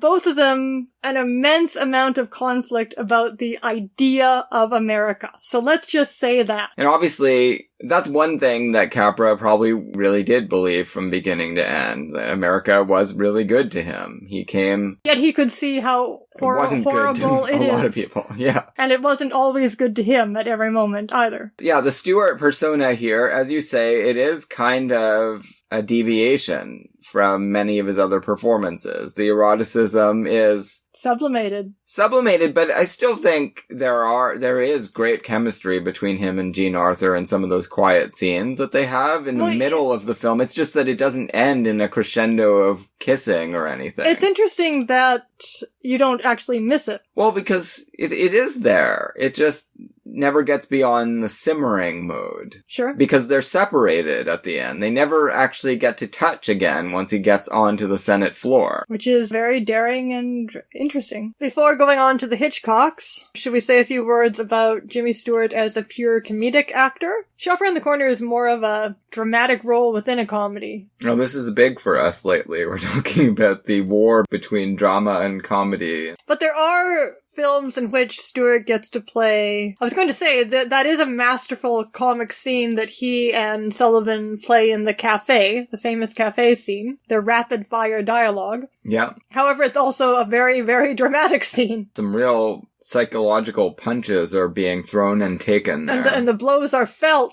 Yes. Which makes it a unique comedy scene, although Sturges is a master of that as well. Lady Eve, the actual blows being dealt to Henry Fonda are felt at times. Well, they are, but he is more of a buffoon. I mean, the movie it has some sympathy for him, but it's really making fun of him. Sure, but the things that he does to Stanwyck are definitely felt. Oh yeah, of course. But Stewart actually does get to play some great comedy scenes. For example, in Vivacious Lady. Yes, a very underrated film, which Elise has written on. You can find her work online. Well, I mentioned it in my essay for Bright Lights Film Journal about the erotic persona of Jimmy Stewart. Wasn't it a central touchstone for that essay? Yeah, because George Stevens is this remarkable, at this point in his career, in the 1930s, he actually brings it, of course, even into his 50s dramas, like A Place in the Sun. He can be a director highly focused on the erotic attraction between characters. Yes, but in the late 30s, early 40s, he is the preeminent director working at the nexus of the erotic and the comic. And Vivacious Lady, actually, though,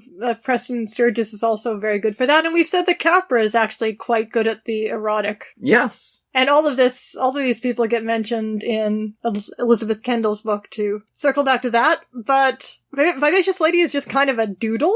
Yeah. It's like absolutely freewheeling, free-flowing. Doesn't Beulah Bondi play his mother in that one? Yeah, she does. So that's the same year as Of Human Hearts. Okay, so double Bondi. Yeah. Although she's a very different kind of mother. She's a straight-laced, strict, snobby, like an opposite kind of mother. Yeah, she's got a wide range, right? Like snobby, wealthy mother. Think of the kind of mother she played in Street Scene. Gossipy, vulgar, tenement mother of Nazi. She can do it all. Like we were saying about these American actors in the studio era, you could be playing dirt poor one movie, and the next movie you're a millionaire and you have the exact same mannerisms. And yeah, well, she has pretty definite mannerisms in Street Scene that are that's vulgar. True. That was from a stage play. Yeah. Anyway, Vivacious Lady has basically no story to speak of other than showgirl marries a rich guy and his family doesn't approve, and Stevens just spends the whole... Well, they're supposed to be on their honeymoon and they can't sleep together. Oh yeah, he really loves that plot. That's what the whole movie is about. That's a favorite Stevens plot from the 30s. Every scene is just basically improvised comedic business between the players. And your only chance to see James Stewart and Ginger Rogers pair off. And his comedy is famously, George Stevens' comedy is, he does slapstick at the slowest pace of anybody ever. Yes. And then he adds, like, sexy chemistry to it. This is Stevens. Throughout, we should mention the TIFF retrospective. In general, I do think they did a decent job of programming, 15 movies? Something like that. Some of the glaring omissions would have expected them to put Vivacious Lady in there just because it is such a fantastic example of what it is, and it's created by an auteur. And Ginger Rogers. Now here's an actress, unlike Lana Turner and Hedy Lamarr, here is an actress that you've actually been able to get me to appreciate more. Good. In recent years. She's one of my favorites. She has a fight scene, a deadpan slapstick fight scene with another woman, which sounds terrible, except that it's the whole thing is all, like, in quotation marks about itself. Yeah. And it's one of the funniest things I have ever seen. Funniest physical comedy I've ever seen. But Stewart, I believe this is the one where Stewart has a drunk scene? Comes to work drunk or pretending to be drunk? I can't, because, like, it has no plot, so I can't really remember. I think you're right about that. It's been a while since I've seen it, but yeah. I haven't seen it in a few years since I wrote about it. He's a college professor. I think he has to pretend to be drunk or something, or he actually gets drunk on purpose in order to screw up his job, something like that. Anyway, it's very, very funny, but not even half as funny as his drunk scene in the Philadelphia Story. Wow, that. And the chemistry between him, Cooker's a really hit and miss director for me, but Philadelphia Story is one of those examples of how he could sometimes be just magnificent with actors. Yeah. And the chemistry, what it feels like a live energy chemistry between him and Hepburn in those extended scenes on the lawn when they're drunk. Yeah. Like all of the whole drunk sequence of the movie with all of the characters. Cary Grant is not drunk, but the way that he plays off of Stewart's drunk act, it's just absolute comic magic, that whole sequence. And erotic magic. Almost between him and C.K. Dexter Haven, but certainly with Hepburn. Those scenes with Stewart and Hepburn, they would be ones that you could point to if you were defending the cinematic quality of Cukor's films, because those scenes are very carefully filmed. They don't feel at all like a play, even though the dialogue feels like a play. Well, you almost feel like you're there with them in real time, which is play-like, but you don't feel like you're watching glowing. them. Exactly. You don't feel like you're watching them on the stage. No. For sure. Do you want to say a word about Destry Rides Again? Which we saw as part of the Dietrich retrospective, but they were also going to play it. Yeah. It was on the agenda there. It's a great movie. It's Stewart's first Western, and it's a very different kind of Western from the ones that he would become most famous for being in. He is a total pacifist. He is kind of his usual Jimmy Stewart persona, the wised up but disarmingly genial. But, of course, dangerous, which is usually the Stewart character almost always, not so much enough human hearts against his father, but almost always can at least hold his own in a fight. Oh yeah, or knock out everyone in the Washington press corps. Yeah. And that's a Capra thing that... But it's a Stewart thing. Yeah, but Capra also has that in Mr. Deeds. In Mr. Deeds, Gary Cooper hears that the Algonquin Round Table has been making fun of him, and he goes to their gathering place and punches all of them out. But in nearly every Stewart movie, there is a scene where he punches somebody out. Yeah. He's punching Nazis. He's actually punching Nazis in The Mortal Storm. No, that's one of the best times to punch. He is unusually desexed in Destry Rides Again, but that has something to do with what's happening to Dietrich's character under the code. That's true. Because they're not actually able to consummate their relationship. He is building up kind of a relationship on the side there with the nice girl. I forget who plays her. Nah, who cares? Jack Carson's sister. There seems to be almost a callback to this dynamic in The Far Country. A little bit? A little bit, but that's a standard dynamic in Westerns of the 50s. There's a lot of movies with that kind of a sympathetic saloon keeper Sure, woman. but the fact that she sacrifices herself for him in both movies, like Mann would... Why do I want to call him Mann? Like Thomas Mann. Anthony Mann. Well, he was German. Well, let's call him Mann then. Mann would obviously know that movie when he was making The Far Country. Yeah, there were a lot of callbacks to it, right? Because Rancho Notorious is... It's not exactly the same, but Dietrich also has a kind of sacrificing trajectory in that one. Now, of course, what's fascinating about Destry Rides Again is that the women provide the solution to the movie's problem, which is not normal in a Western. It is a really unique Western that everyone should see. And very funny. Great role for Una Merkel and her husband Misha Auer. Do you want to talk about the Hitchcocks before we do the post-war movies in a little more detail? So the big items here are, of course, Rear Window and Vertigo. Although Man Who Knew Too Much, I really liked it a lot on this viewing. Well, we talked about that. We did. We mentioned it in our movie-going section. The surprise of Stewart's character having this sinister, controlling undercurrent,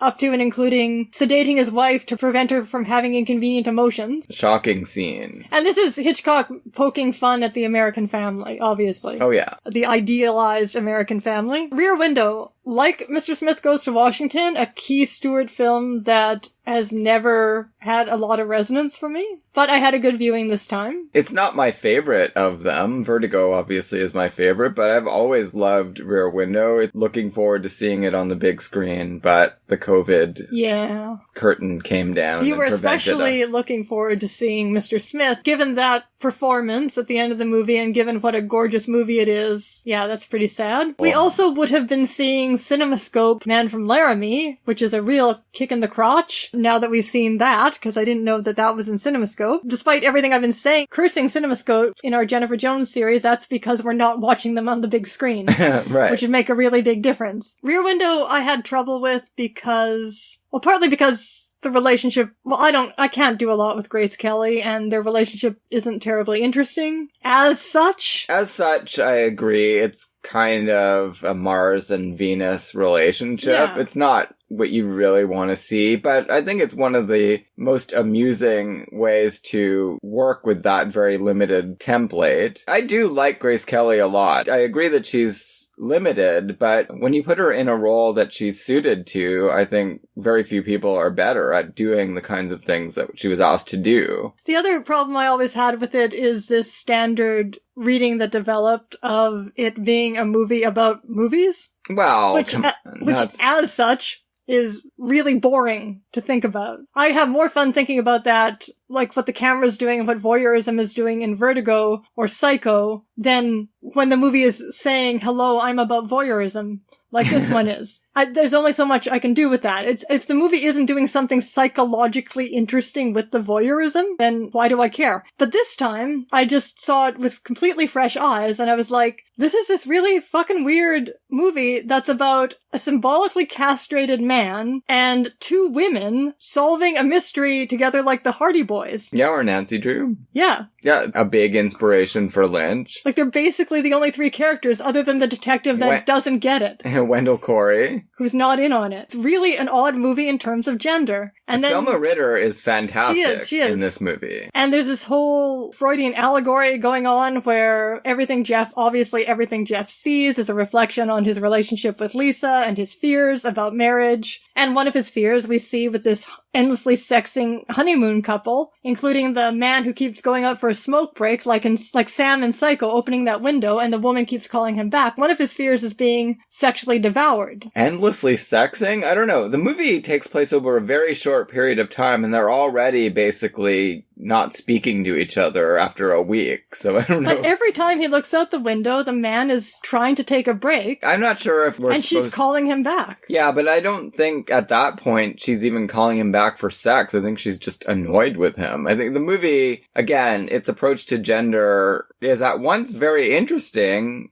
in the way that the trio works together, and very, very disappointing and stereotypical. But these are all his own projections, right? Exactly. What I was going to say about that, because I do definitely interpret it as sexing, then there's this whole fascinating thing where Lisa becomes, because, I don't know how Hitchcock knew anything about Freud, but his movies have very obvious Freudian interpretations. Oh, come on. Everyone knew about Freud by the 50s. I guess. What was he reading, though?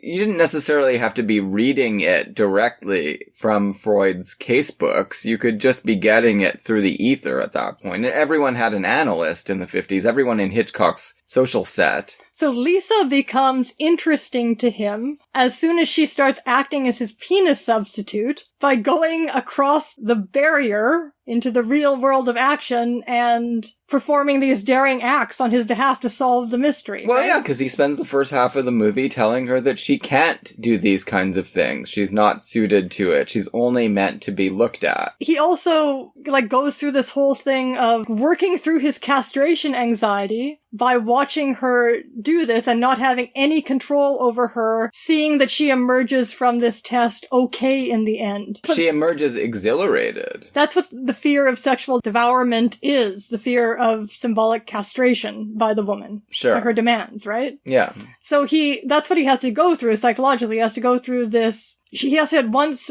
accept her as a penis substitute and also get over the castration anxiety that she as a woman is evoking in him. Right. Beyond that, I'm not sure if I actually have a beyond that. For the movie as a whole, various little playlets that are occurring outside of his window, they're shown to us in very broad strokes, but they're quite affecting, some of them. Miss Lonely Hearts. The whole Miss Lonely Hearts drama is very good, and Hitchcock is very, very good, as we know from The Birds, as we know from Psycho, on lonely people, on loneliness as a theme. Eleanor Rigby territory here. Miss Torso has a kind of wonderful punchline where the person that she's been waiting for throughout the movie is Stanley. Little miniature Jerry Lewis. Yeah. And of course, the centerpiece couple that all the fuss is about. Quite something. We get a lot of shots of Raymond Burr looking like he's living a life of quiet desperation that he's trying to find some way out of, and the only thing he can think of is to chop up his wife, who is really presented unsympathetically. It must be said, there is no attempt to show what her life... Yes, but I guess the idea is that this is, in terms of Stewart's projections, this is his worst nightmare, his worst fear of what their relationship could become. An invalid, nagging wife. But he is also the invalid himself, so he's projecting himself into her as well. Yeah, to some extent, I'm sure. He is the one who is immobile and fears that he's never going to get back to his normal life. It's true, although she's not really immobile. We see that. She gets up occasionally, so she is a sham.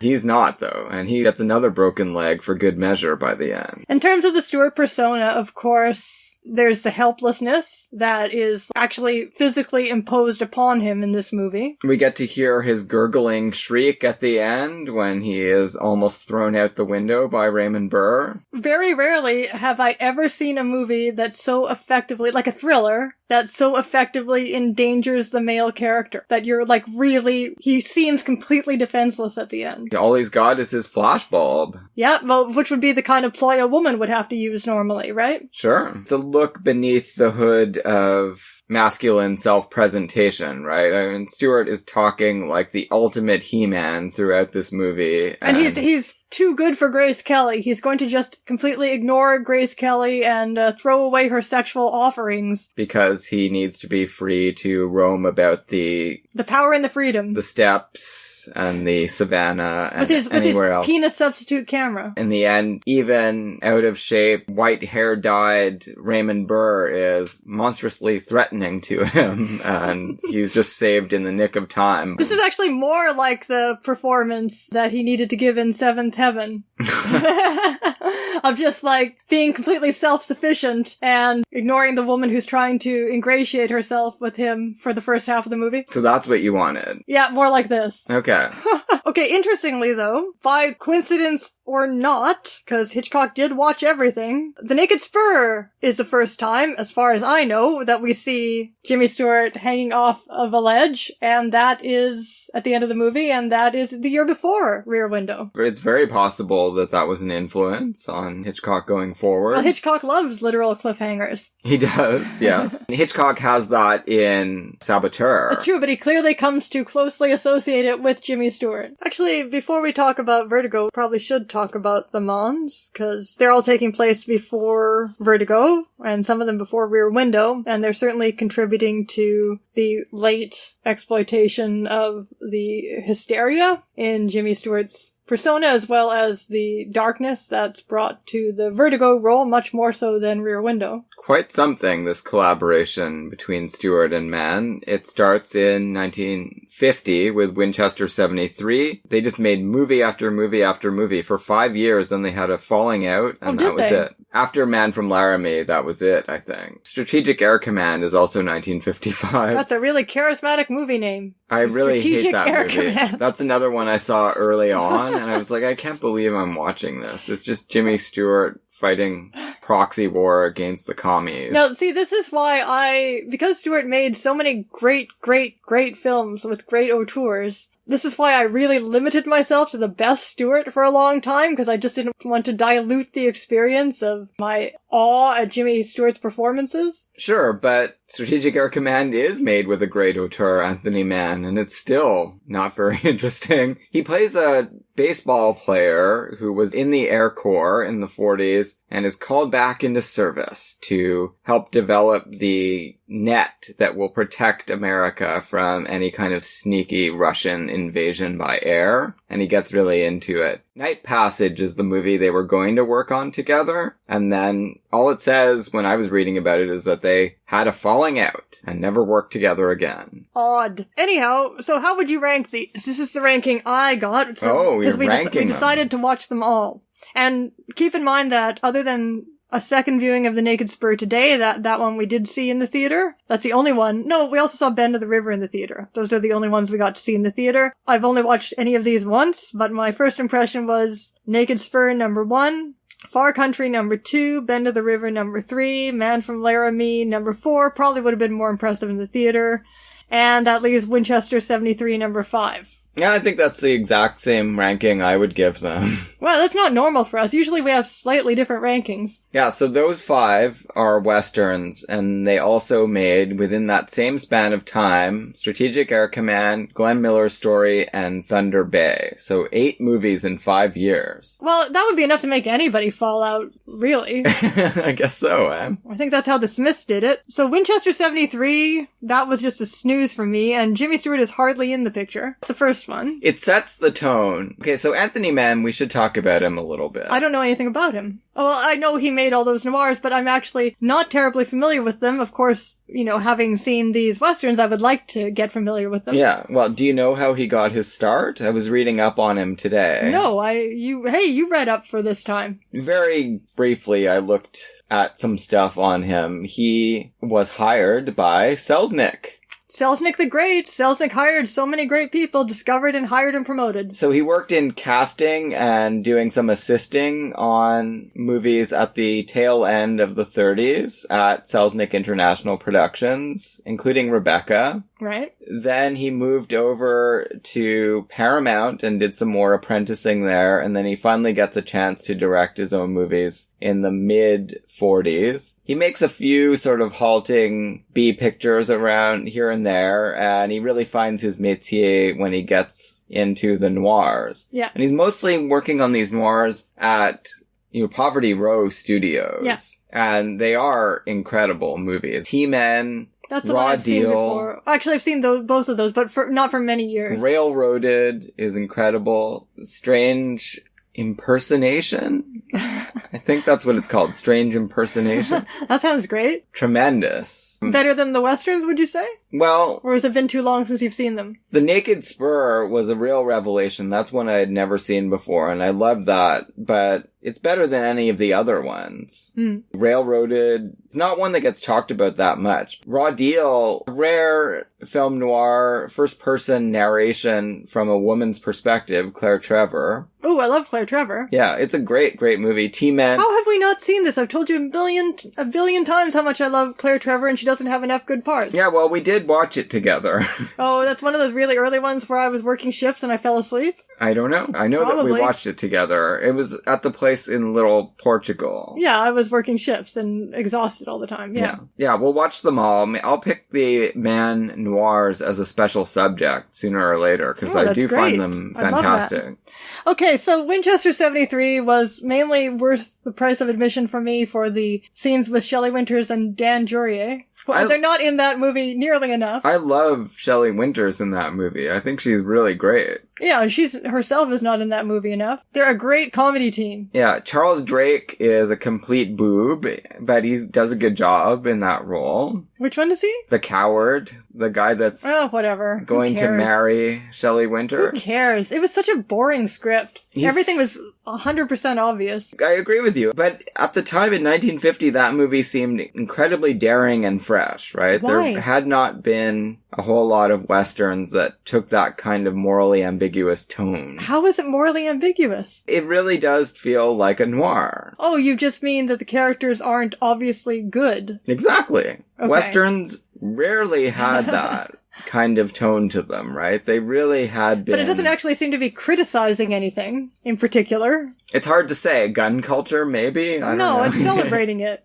You could take it either way. Yeah, you could. You can take a lot of these movies in multiple ways, depending on your political perspective. The fact that Stewart is playing this driven, obsessed, all he cares about is revenge. Oh, but that was such a letdown, though, because he was mad at his brother because his brother was a bad person, and then he kills him the end. Like, who cares? It's not interesting at all. Well, especially since we watched it later than the other ones, which do so much more with that theme. That's what I think is important to remember, that Winchester 73 is the first one. It's and fascinating. The audiences loved it, and it gave them the chance to worked that motif for all it was worth throughout the first half of the decade. And he and Mann, in this, brief span of time, Mann keeps reusing actors and reusing character types and just, kind of reshuffling the deck in the different movies, which makes them very interesting to watch in relation to each other. Yeah. Let's see. So Bend of the River is kind of a dry run for, a lot of them. Like I was just saying. It's a quantum leap forward from Winchester 73. It brings in Arthur Kennedy as a really interesting doppelganger figure for Stewart, right? Just a even more problematic character than the Stewart character, who's plenty problematic himself. Right, but shows what will happen if he goes any further in this direction. Yeah, exactly. Basically. Also, he starts using women in an interesting... Shelley Winters had a kind of interesting character, but it was the standard smart-talking prostitute or saloon girl of the genre. Here he starts using gender in a kind of interesting way, and love triangles in a dramatically interesting way in Bend of the River. Mm-hmm. So there's the one woman who is interested in Arthur Kennedy. Yeah. Initially, and she's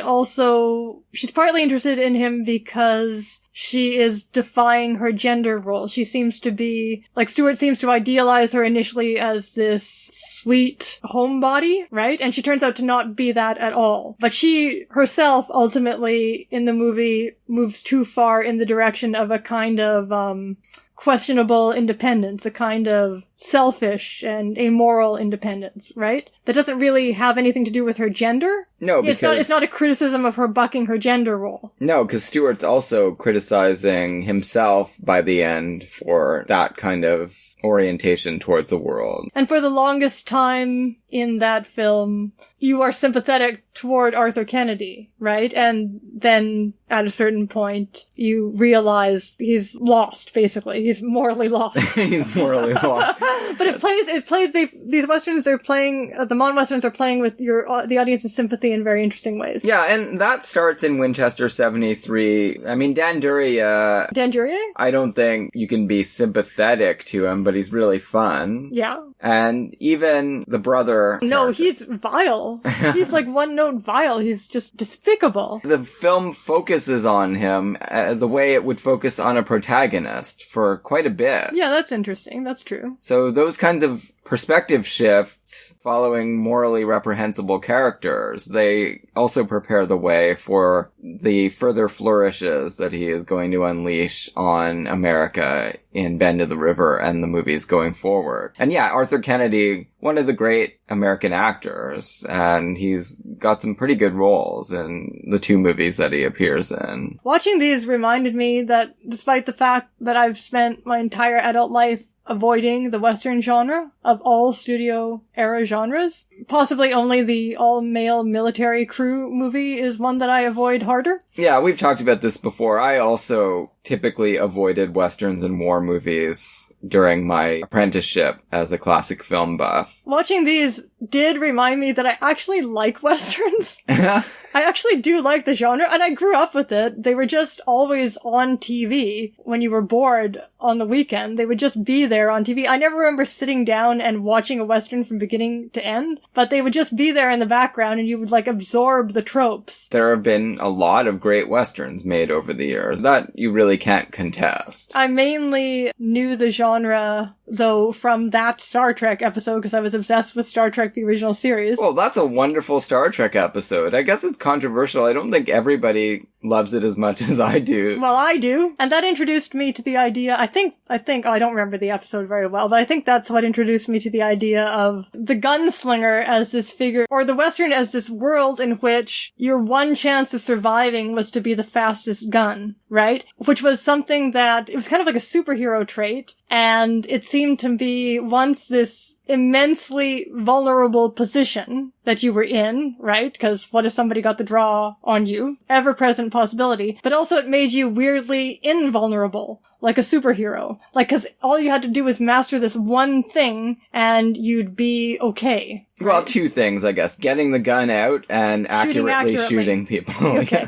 And as a child, I remember thinking that this seemed to be one thing that maybe I was wrong. Maybe hand size or power has something to do with it. But it seemed to be something that a woman could master just as well as a man. So you'd be okay as long as you've learned this skill. Although you don't actually have any Anthony Mann women, as interesting as they are, who are good at gunslinging. Quick draw, no. But you get some of that in Westerns over the years. They did make an Annie Oakley movie. George Stevens directed it with Barbara Stanwyck playing Annie Oakley. And I learned about Calamity Jane from little, 6-page comic in the back of, I don't know what it would have been, maybe a Jonah Hex or something when I was a kid, so I knew about Calamity Jane. Played by Jean Arthur in The Plainsman. There you go. And of course, Barbara Stanwyck is all over Westerns in the 50s. Well, and she made, actually, Mann's first Western was The Furies, which was made in 1950 as well, starring Barbara Stanwyck. I've always wanted to see it, and no one has ever just sat down and watched that with me. It's a good movie. Yeah, it looks like it. Then we come to The Naked Spur. I mentioned Star Trek there because it's weirdly Star Trek original series-ish in its music cues throughout. I don't know how to describe that better, but it's uncanny. Well, Roddenberry did work on Westerns, I think. So he had an affection for the genre, and I'm sure he saw The Naked Spur and took some lessons from it. Right. Where to begin? I think we're going to talk about this maybe more than anything else, because we did see it today, and it was the one in the series that was a revelation for us. Yeah, it was brand new to me. I had seen several of the Mann Westerns before, not this one. So I'm going to call him Mann, you're going to call him Mann. It's a very small cast. It's a little chamber drama. 5 characters, that's it. Yep. Unless you count Pokey and some of the other equines. So, amazing use of actors. Robert Ryan, amazing use of Robert Ryan. One of the perfect Robert Ryan roles. There are quite a few perfect Robert Ryan roles, though, so you can't say it's... Every Robert Ryan role is a perfect Robert Ryan role. Millard Mitchell, excellent. He's also in Winchester 73. And this casting of... what's his name? Ralph Meeker. Ralph Meeker as a rapist psychopath actually predates Kiss Me Deadly. Yeah, no, Ralph Meeker... I actually do want to see more Ralph Meeker movies, because he's fantastic in this movie, playing the kind of role that I don't know if anyone could have played this role as well as he could. You mean a charming and likable rapist psychopath? Yeah. Yeah. Maybe Burt Lancaster. Not even sinister. He's not even sinister. He's like awful without even being sinister. Some similarities to Burt Lancaster and Vera Cruz, but not really. It's its own thing. And that voice, that weirdly kind of husky, breaking voice. Yeah, it works great for this. No one else sounds like that. It works great for Mike Hammer. And he's just like, the grin that's always on his face. And that little cheesy mustache is perfect for this role, too. Yeah. So he is a noir character, basically. Two noir actors, him and Robert Ryan. Stewart playing one of his most morally compromised roles here. We'll get to why we might think that. Well, what's of course fascinating about it is that this perspective is just as much as Mr. Smith, maybe even less so than in Mr. Smith, does the perspective belong to Stewart's character. Yeah, that's true. That's true. He's the protagonist. You have to call him the protagonist because everything that happens in the movie is for the sake of where his character is going to end up. Yeah, and he initiates proceedings. The first shot is of his spur as he sneaks up on Millard Mitchell. Yeah, but for most of the movie, it seems like Ryan is going to be the protagonist. And this is a further development on the Winchester 73 model, where you are a lot of the time looking at the story from the perspective of the person that Stewart wants to arrest or kill. But it's so much richer. Yeah, for Just sure. a few movies in, it's so much richer. And Robert Ryan gets so much... I mean, that first scene where he gets into the tumbling fight and with Meeker, he's just finding it hilarious. Laughing the whole time. Outside of himself watching this ridiculous spectacle. I was interested in rewatching it today to find out, because so much relies on the surprises of the character developments. Yes. I was interested to see if it would still be good on a rewatching, and it was. Oh, yeah. Yeah. The only character who doesn't have any secrets is Millard Mitchell. Yeah. He is your standard grizzled prospector who never struck it rich. He's a straight shooter as far as it goes. He's he wants naive, to believe very people. But he's also lived this long, so he's handy with a gun. he's not naive enough to be taken in just by any old ruse. As Robert Ryan delivers the valedictory there, he says, thinking's your weak spot. Okay, so who have we got here? We've got James Stewart. He's been jilted by a woman. In a really fucking demeaning way. He went off to war. This is supposed to be like the height of a man's heroism. He says, you know, we can't get married yet because I have to go take care of this first, but I want you to work my ranch and I'm going to make over all the papers to you. And when he gets back after 4 years of strife, he finds that the ranch has been sold by this fiance who ran off with another man. It's like so he's lost, a million slaps in the face at once. He's been sexually humiliated and lost his land. Yeah. And romantically crushed. So he's decided that his way of getting revenge, not on her, he's actually continues to defend her chivalrously. His way of getting revenge on the world for this blow is to be a low-down bounty hunter. Yeah. And that's how he's going to get his land back. Dirty gum-chewing hypocrite, to use Jean Harlow terminology. So that's him. Then we've got Ralph Meeker, who is a psychopath, as it says on his dishonorable discharge. Morally unstable. From the cavalry. Yeah. And he, we learn, has upset the Blackfoot by raping the daughter of a chief. And the movie is very clear that he has raped her, which is not a thing. Like, the idea of white men being able to rape Native American women, indigenous women, that is not, as far as I know, a thing in movies at this time. No, and or the Western genre. Yeah, I don't think it would be recognized by American law in the 19th century either, but the film recognizes it. And at first, when he introduces himself, he just says, you know... he fooled around with her and pissed off her father. Yeah, so I'm headed back east. And I've also been discharged for being morally unstable. But that's as far as it goes at that time, until they do run into the party that has been sent out to bring him back and have a trial under the applicable laws of the tribe. And there, Millard Mitchell is the one that says that chief's daughter, was she willing? And Meeker just says, well, don't give me any sermons. Yeah, no time for a sermon. And then there's this remarkable sequence where he tricks the rest of the party into slaughtering this entire band of young men and their chief, who is out looking for Ralph Meeker. For no reason, they all get slaughtered. Yeah, well, what they are doing is totally morally justified. They are applying law where it will not be applied by the federal government, right? He has violated laws that they observe, and they should have the right to judge him, and that's all they're trying to do, and they all get killed for it because of this misunderstanding or this scheme orchestrated by Ralph Meeker. It's a really amazingly subtle, although brutal and kind of in your face at the same time, way of pointing out the terrible impact of white supremacy and American imperialism in the West, even with the tribes that had made supposedly final, mutually advantageous peace with the federal government. And everyone makes a big point of reminding us, Blackfoot, they are not enemies of the American cavalry. They have good diplomatic relations with the federal government, but one tiny thing goes wrong and everyone just reverts to, we have to completely exterminate you. I was just looking to see who wrote The Naked Spur, because none of this awareness is in any of the other Mann films about white supremacy. No. At all. And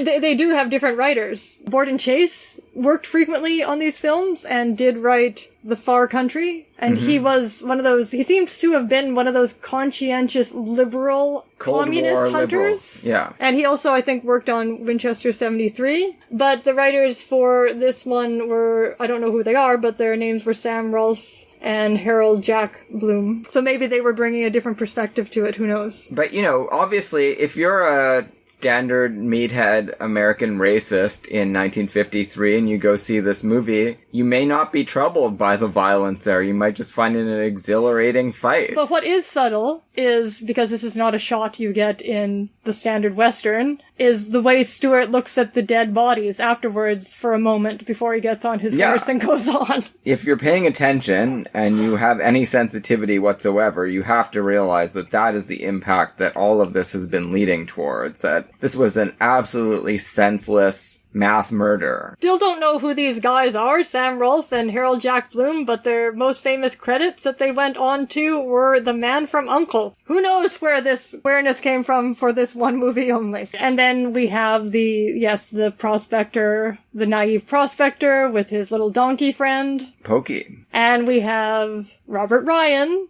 And Janet Leigh. The centerpiece of all of this is Robert Ryan's character. Like, Stewart's character we understand. What the hell is going on with Robert Ryan's character, and what even is his name? Ben.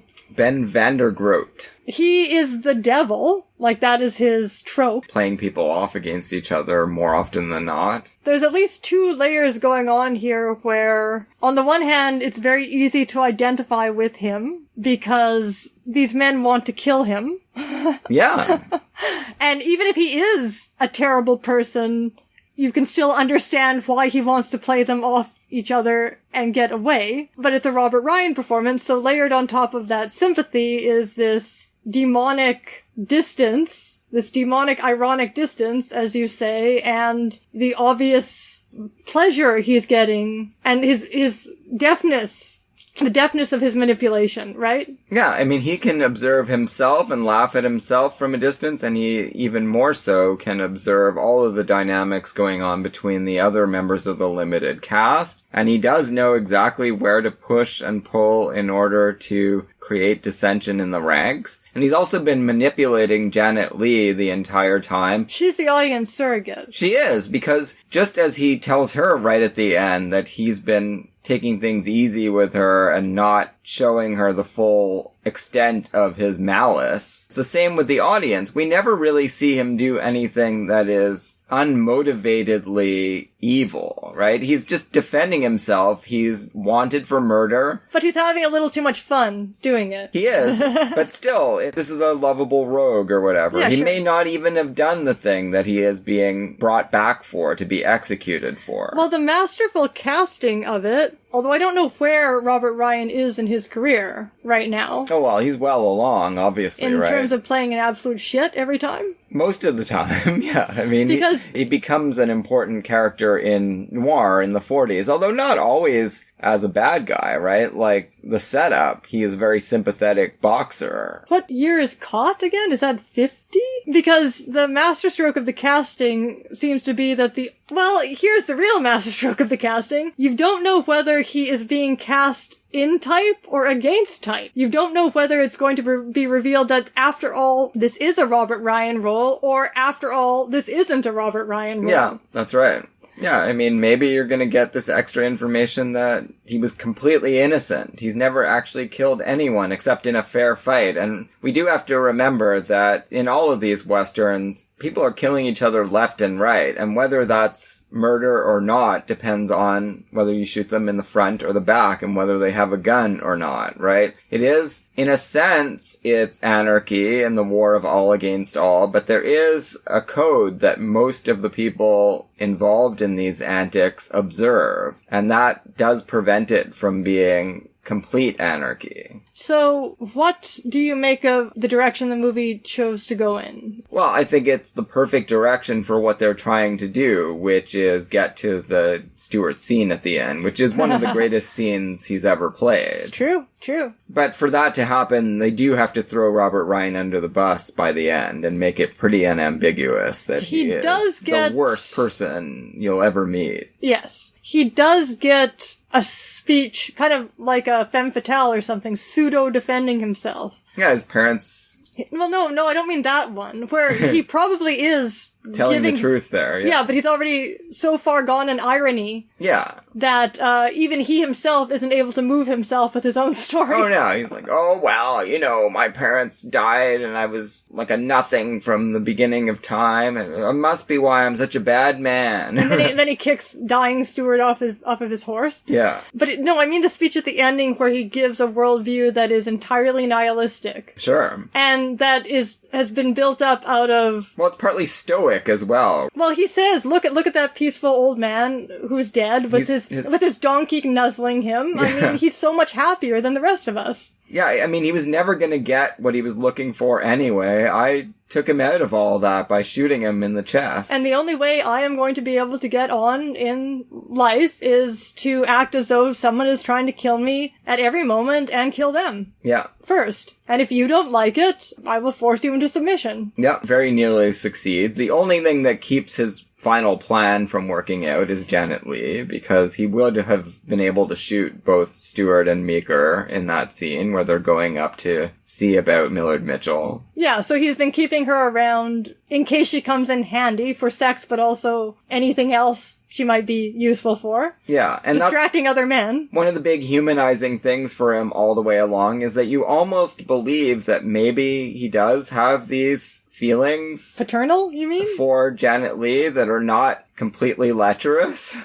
But even that goes away at the end. He's like, that's what I've been keeping you around for. Once this is over, I know how it's gonna go. Yeah, but it's hard to understand why, in that case, he hasn't been brutal with her from the beginning. That's another thread to pull at if you think about it. I guess, well, he's in danger. He doesn't want to have to worry about her knifing him while they're sleeping, but then, right? Yeah, I guess so. If you start brutalizing someone, then you can't count on them to not kill you when you fall asleep. Right, and I guess she's just too much trouble the other way at this point, because she's, wheedling him about killing people unnecessarily. And it is true that from his perspective, he does have to kill all these people. You do understand his perspective. Yeah, the script works in all those different ways. He does have to finally show his hand to her, that he's willing to shoot someone in cold blood, but he doesn't actually. The script wants him to do it so that you can forget about him and worry about Stewart's moral quandary by the end. But yes. But he also does have to do it for story reasons. And he leaves a long shadow in terms of you can continue to think about the character after it's over. This is supposed to be about Jimmy Stewart, though. Yes. What we see him do for most of this movie is suffer. And his physical suffering, I guess the first extended sequence of Stewart's suffering in film is the ending of Mr. Smith. Yes, that's a moral torture, but it becomes physical because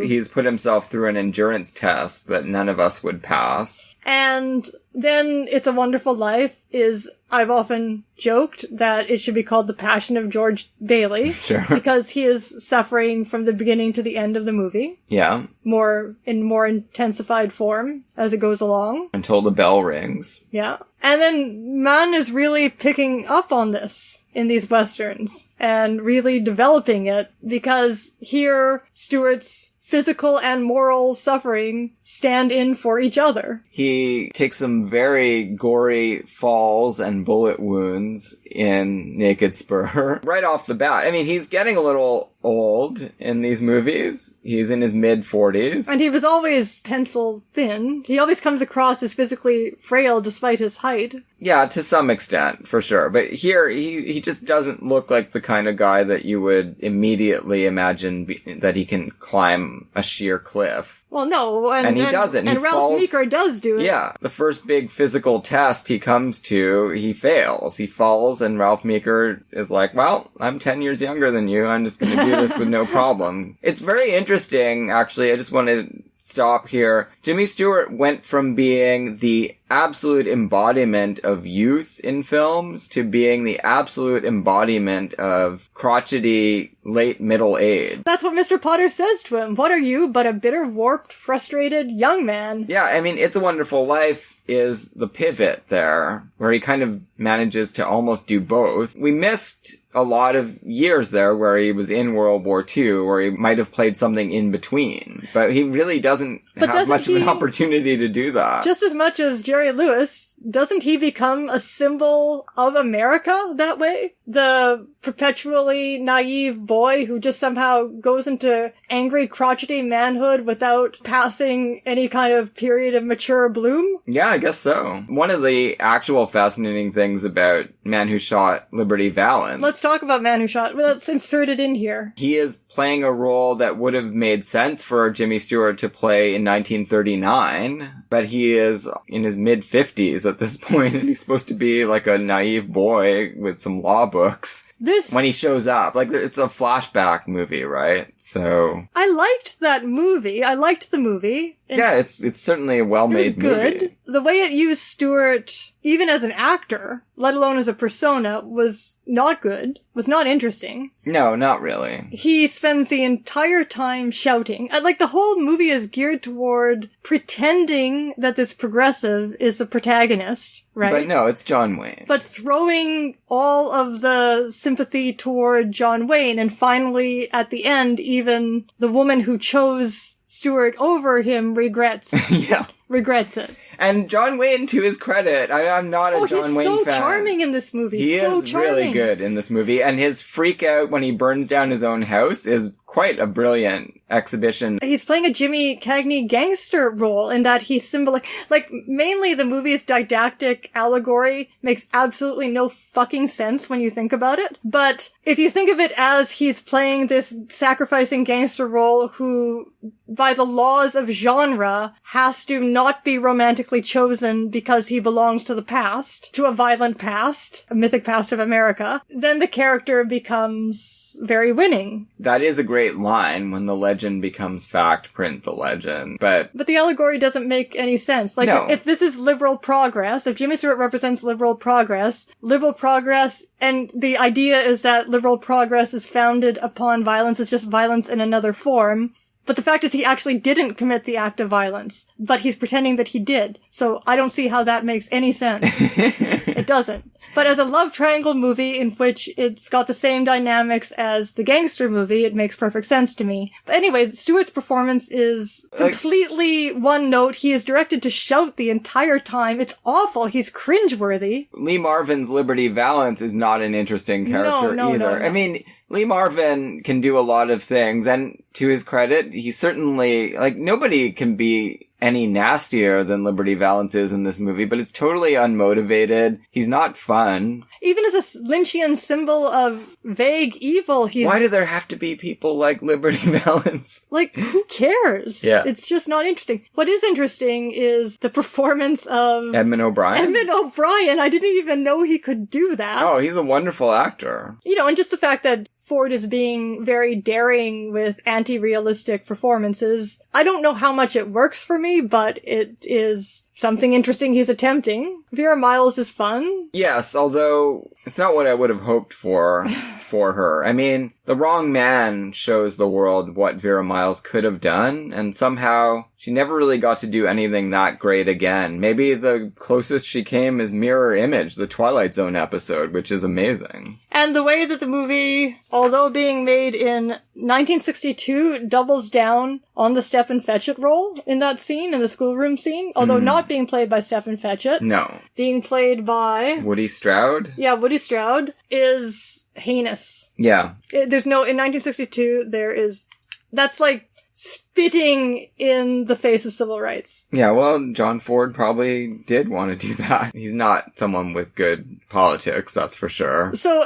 I never thought I would say that my favorite thing in a John Ford movie is John Wayne, but that is my favorite thing in this movie. I mean, I hate him as an icon. That's easy. I hate him. But he's adorable as an actor. He can be a tremendously good actor. I love Rio Bravo. The more I see it, the more I think about it. I love it. Maybe I need to revisit it now. Yeah, I really think you should. You're a Howard Hawks fan. Well, sometimes. And you're coming around on Westerns, so you should see Rio Bravo. It's one of the best Westerns ever made. Sure. And Dean Martin is just as good. Yeah, but didn't he make 3 Rios or something? Yeah, and they're all the same movie? Yeah, but Rio Bravo is the best one. Okay, alright. There's Rio Lobo and El Dorado. Those are the other ones. Robert Mitchum's in one of them, or maybe both of them.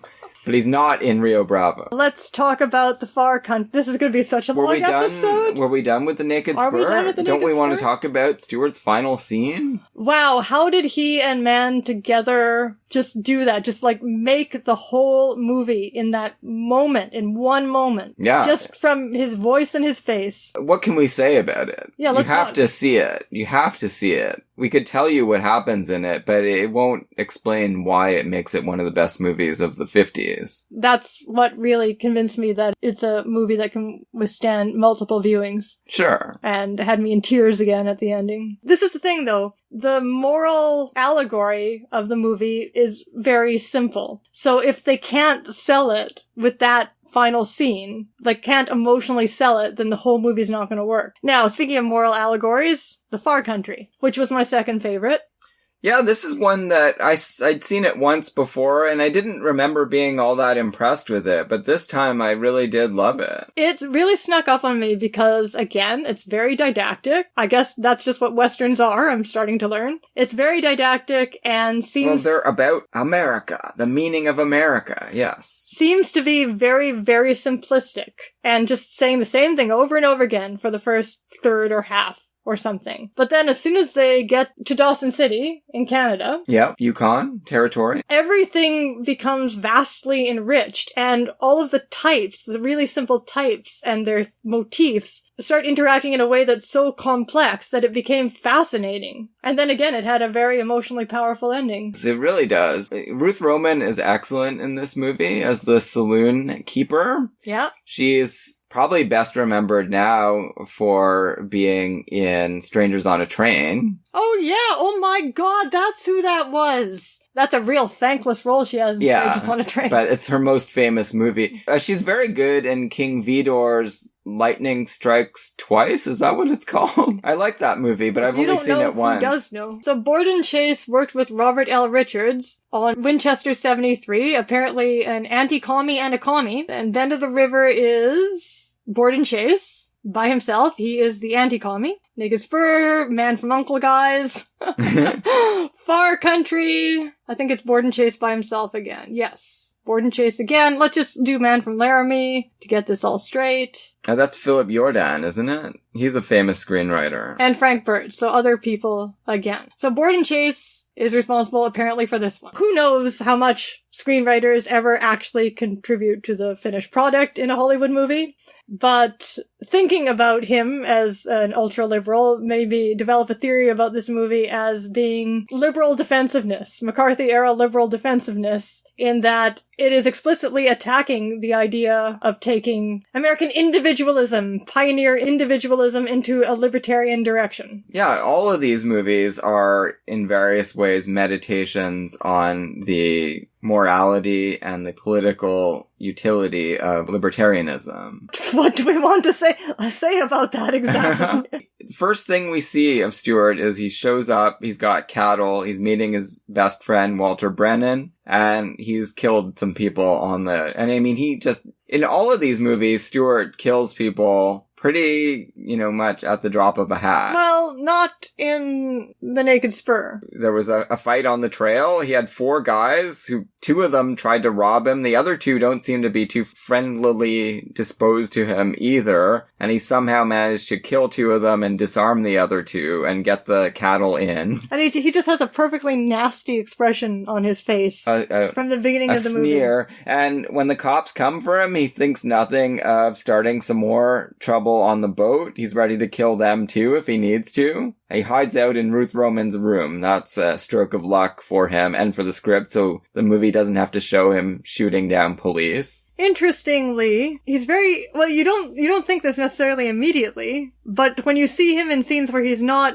shooting people or running from the law, he's very likable till he starts talking about his worldview. Yeah, which is everybody fuck off. I only need except for Walter Brennan. Except for Walter Brennan. So that was interesting because Walter Brennan is brought in very much in the kind of role he has served in Howard Hawks movies. Certainly in To Have and Have Not, as the wife. Okay, so this is one of the wonderful... He's great in Rio Bravo as well. Tricks of this script is the way that this idea of Walter Brennan as being in a homoerotic Western marriage with Jimmy Stewart's character, how that is used for emotional effect and how his death kind of symbolically prepares the way for Stewart to become a grown-up man. But it also still has its own emotional resonance. It's so heartbreaking when Walter Brennan gets shot. Yeah. Yeah, absolutely. And then those scenes where Stewart is lighting his pipe. Yes, they really are. It's not unintentional. That's supposed to feel like really intense love scenes. And in a Howard Hawks movie, well, the one I know best that uses Walter Brennan is To Have and Have Not, so I'll use that example. You don't ever get rid of Walter Brennan. No, he's there forever. Yeah, he just provides the test of whether a woman is good enough to join the all-male gang or not. But he's also a lot more annoying. Oh, yes. In the Far Country, he's got weaknesses. He's a blabbermouth, but he's very likable. Yeah, that's true. He has dignity. I mean, he's likable in Have and Have Not, but I wouldn't want to hang out with him for more than 5 minutes. Only Bogey can put up with him. Yeah. And then, talking about the perspective shifts in these movies on characters, the other fascinating one is the Ruth Roman character, who starts off seeming like she's going to be this fun sort of Hillary liberal, right? Hillary liberal feminism, girl power, right? Sure. Girl boss power. She's going to be this sexy independent woman, and Stewart is going to, first of all, you think it's just a matter of Stewart is going to be attracted to her on this basis. Like, he's tolerant. He's tolerant of women having power. Sure. Then you start to think that he's attracted to her because he sees himself in her. Then you start to think, well, that's actually not good that he sees himself in her, because they're both shits. Yeah, she's really mixed up with a bad lot. But not only that, but on her own power, when they go into Dawson City and you see her undercut these sweet, old, eccentric ladies who own the Bear Stew hash house, just completely move in there and steal their business. Yeah, she's like the strip mall moving in to put everyone out of work. And she's also going to bring fancy ladies and bad liquor to town and destroy the character of the place, the homey character of the place, they say. Normally that would feel very conservative, except that these women are so endearing. The fact that it's supplemented, or really the leading edge of the critique, is the economic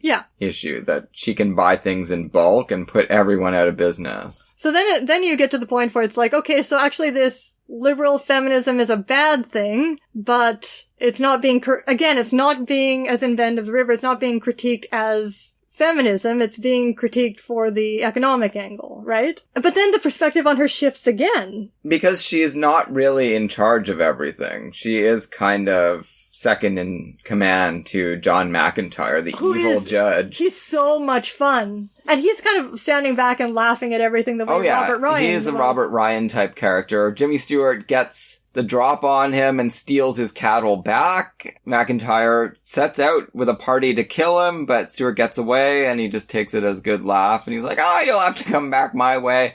And McIntyre, this is his second film as well. We saw him in Winchester 73 as the also very amusing guy who trades in weapons. Yeah, Indian trader. Yeah. That's what they call him. Antiquated moral compass applied there, right? The whole idea there is that you're a traitor. You're supplying weapons to the enemy of the federal army. And we don't care about that. But the movie definitely does. That's a bad person. Right. And we'll get back to that, I guess, with Men from Laramie. But in the Far Country, I mean, that role is pretty amazing. Actually, that actor, he's in lots of things. He turns up all over the place. He's in noirs as well in the 40s. He always reminds me of Christopher Lloyd, like Doc Brown from Back to the Future. I don't know why. He kind of looks like him, I find. I don't see it. And his character is a bit like Christopher Lloyd's character in Who Framed Roger Rabbit, actually. The evil judge in that one. But yeah, here you see, I mean, this is a guy who is absolutely misusing the powers that have been delegated to him. Every form of corruption you can imagine he's involved in. He sentences people based on his whim. He confiscates property. Well,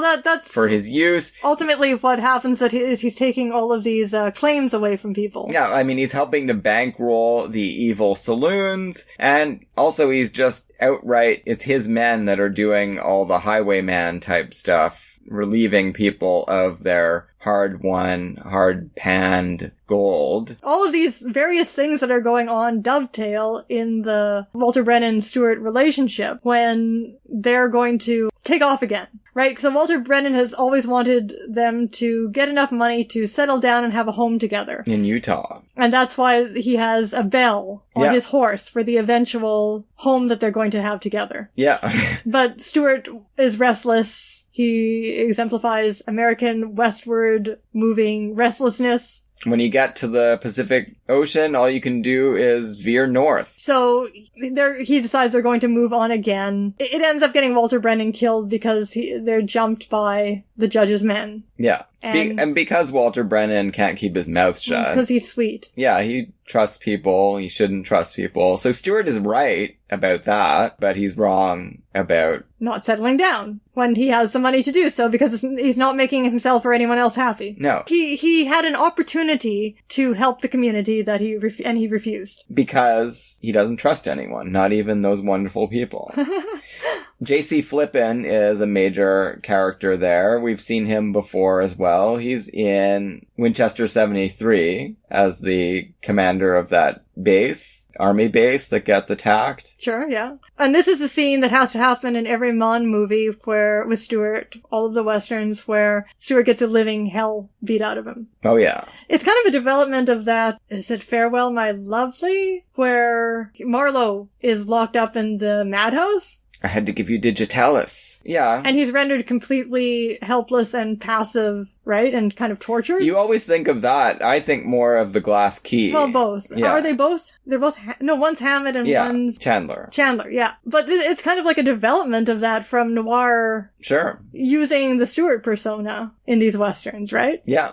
So that happens. Stewart is rendered helpless and gets to emit some of his squeaks. He gets badly shot up and left for dead, but he survives. He's nursed back to health by Corinne Calvet. Who we haven't even mentioned, but she's his moral compass in this movie that hangs around until everyone else is dead and she can marry him. I think she does a good job. Oh, she's in this fun. movie. Yeah, she's fun. I know her best actually from Rope of Sand. I've seen that movie quite a few times. It's a great Dieterle noir about monstrous behavior in South Africa, diamond mining. We saw that together once. I don't know if you remember it. Vaguely. Very, very good. Anyway, so then it all just, dovetails beautifully at the end where some sacrifices are made and a shootout happens and the bell is used in order to... Well, it's one of the things that saves Stewart. Yeah, it does. And well, he uses it. Defeats the bad guys, but then Ruth Roman is the other thing. And there's some real evil, snarling bad guys in this movie, too. And some terrible, cowardly shooting men without weapons, And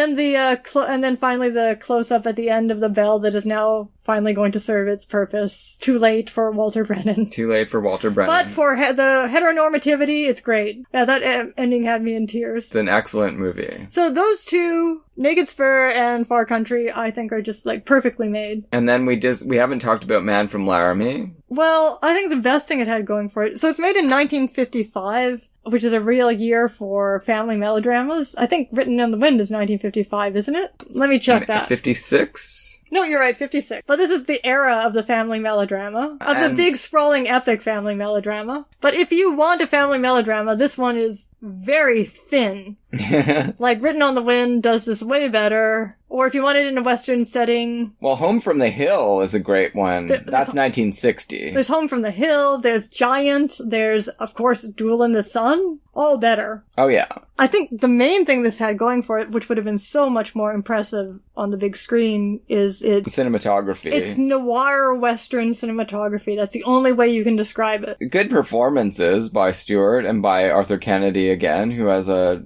very interesting role. Donald Crisp. It's great to see Donald Crisp this late. I always forget that he just kept going, because he's Guidon in Red Dust. Seems pretty old there, and then 23 years later, he's still going as the head of the ranch. But I feel like Arthur Kennedy's role as the overlooked son... Well, it's not as great as the role that George Peppard has in Home from the Hill, but it's the same kind of role, right? Yeah, I don't know. Nothing's as good as that role. That movie's amazing. The elements for a good family melodrama were all there. I just felt like they never really got built up into much of anything. No. And then why does Stewart's character wander off at the end? Because he is the man from Fort Laramie. He is AWOL from the army to avenge his brother, and he has to go back. He's in the army. Oh. That's what he said, right? Everyone keeps saying, you seem to be really familiar with the army. And I knew he was in the army, but I didn't know he was AWOL. Yeah, he's not supposed to be there, and he's not appearing in his guise as a captain in the U.S. cavalry, right? So this is some kind of... But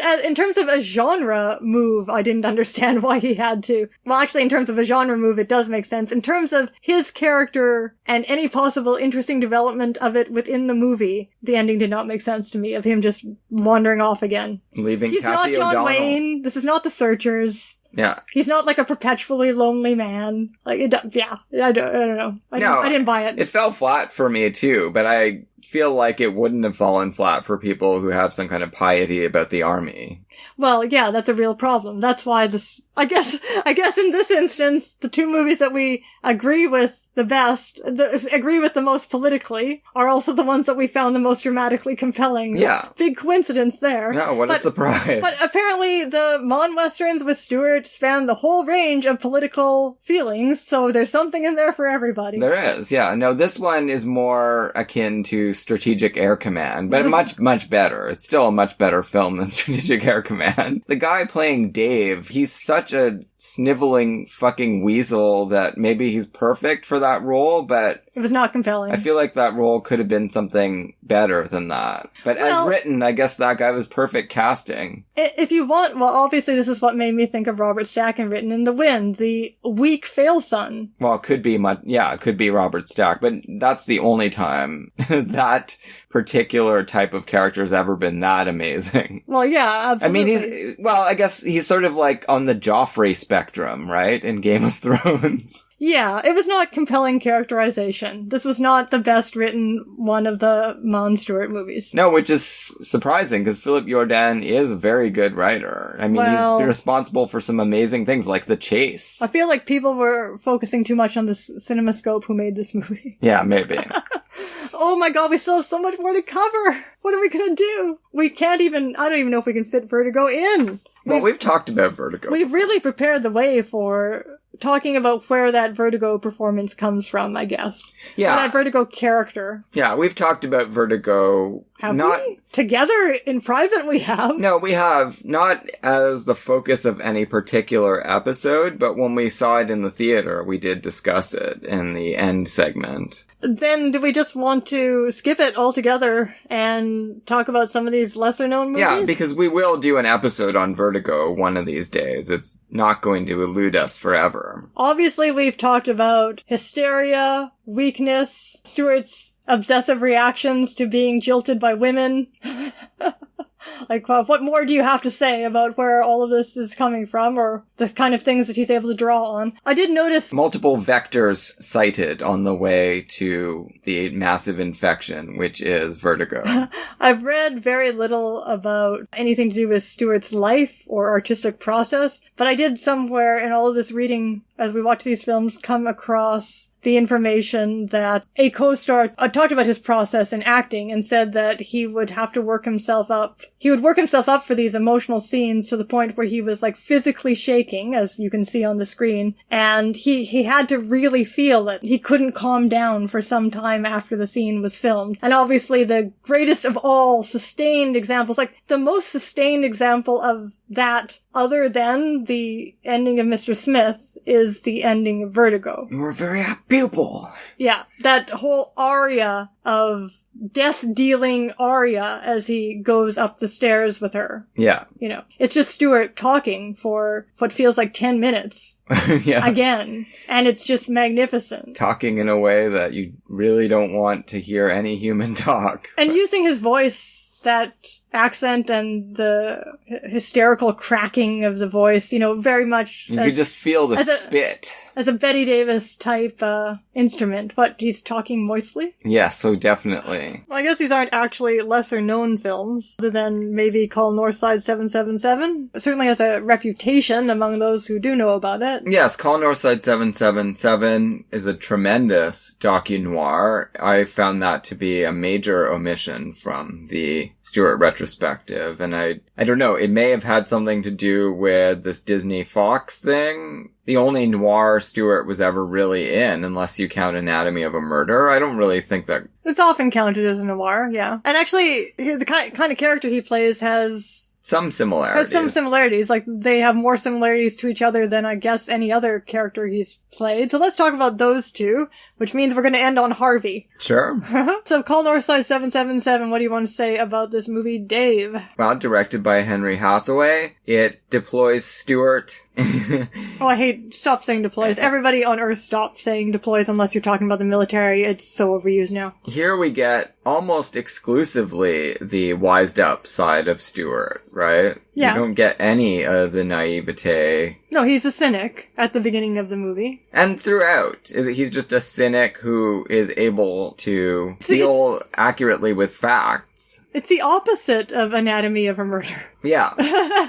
And that he starts out believing this person is guilty. Sure. And ends up becoming convinced of his innocence. In Anatomy of a Murder, he never really cares whether the guy is guilty or innocent. No, he doesn't. He doesn't. But at the end, you know, it is a terrible ending because we know Lee Remick is off with this fucking horrible wife beater and some other trailer park somewhere. Call Northside 777, one thing that it is a really scathing indictment of the police that I don't know if there is a film made even during this really critical era of noir that is this cynical about the way police departments work. So, I can't remember precisely what was motivating them to frame these guys at the time, but that's what Stewart ends up uncovering. Barbaric frame up. They just want to get the story out of the news, and they just pick these two guys because they have no one to help them, and they're going to be easy to railroad. It seems to be as simple as that. There's not like a political reason for it. Not like a Sacco and Vanzetti case, although they are both immigrants, or children of immigrants anyway. Like, just nobody cares about them. They're very much working class. Yeah, Richard Conte, I love that actor. Yeah, he's very good. I mean, this is one of the star-making roles for him. He's not the star of this film, Stewart is, but he comes out of it and actually is the lead in quite a few films through the late 40s and 50s into the 60s, and he's also in one of my favorite Twilight Zone episodes, Perchance to Dream. So this is a good point to make in this episode. The Stewart character is never naive.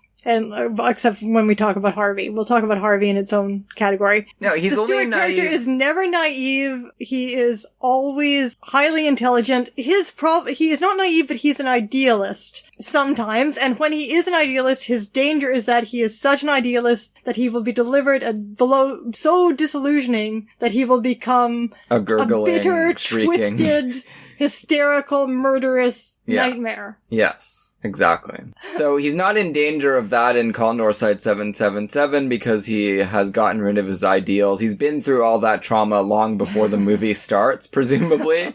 And he's living a kind of urban bohemian life. As a reporter, he's got his daily sparring match with Lee J. Cobb, his editor, and he's got an understanding wife who makes him sandwiches on demand. This is a really terrible aspect of the film, although she seems to be sort of having fun. It's kind of great that she's also that same year playing the incredible character in Nightmare Alley. Well, she is his moral conscience or something, like wives often are in these movies. Yeah, exactly. It's such a thankless role for Helen Walker. It's true. Much prefer seeing her playing a manipulating psychotherapist.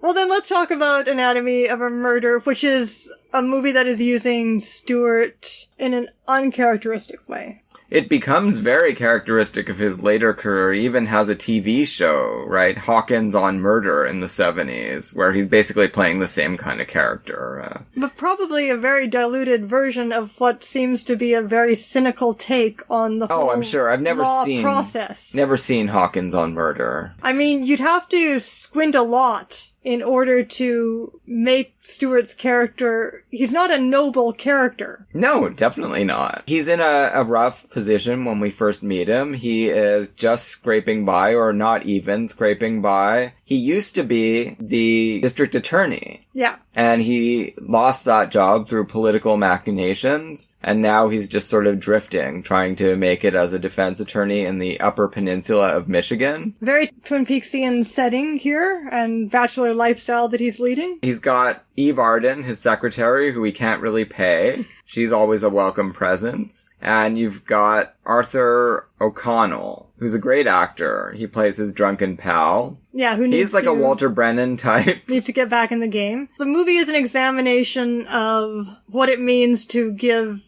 the best possible defense to a person, an accused person, even if they are guilty. Yeah. Because Stewart never thinks this man is wholly innocent. Well, he's not. He did shoot the guy. Right, exactly. Nobody You can't questions that. talk that everyone away. saw him do that. It's And just a he's- question of whether he was responsible for it or not. Not only that, but he's going to build up a case so that it sounds good to the judge and jury, not because he himself personally believes it, right? Right. And he uses all sorts of, in order to put this case over as best he can, he uses all sorts of showy tricks. He draws on his own Midwestern, rural type persona in order to bond with the judge against these slick lawyers from the East. Yeah, he's a Matlock. Throughout the course of the film, he has to, deal with controlling the sexuality of the wife. That's also part of his job in order There to he make does the best feel presentation. bad. He does. About the role patriarchy plays in all of this, and that is really interesting. It's kind of unexpectedly woke about that stuff. Well, it's also incredibly not woke in a lot of ways, in that Preminger appears to have no interest whatsoever in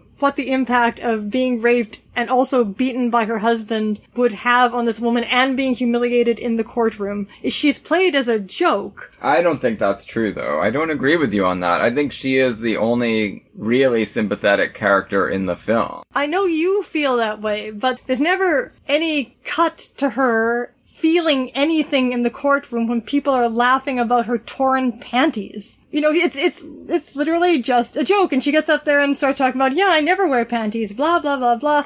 She's never shown to have any kind of feeling about anything that has happened to her, and she's just flirting away with Stewart. There's no layers, there's no complexity to this performance. No, I don't agree with you. I think all of it is shown to be a defense mechanism. I don't think it's shown to be. I think you can make that interpretation if you want to. We do get a couple of moments where she does make it clear she has been threatened or beaten throughout their marriage, and she is terrified of her husband. And everything else that you see from her is the persona that she's developed to try to cope with all of that and show the kind of face to the world that people want to see from Lee Remick. That's most evident in her final moments with Stewart, where she's acting psychotic. And you only find out afterwards why that is, because her husband is going to come home to her and beat her, as she says. Yes, absolutely. I think it is a really brilliant performance by Lee Remick, and the movie wouldn't be half as good as it is without that exact performance. I don't know. I just think it would be directed very differently now. I would hope that it would be. They would tell the story maybe from her perspective, and the movie isn't doing that.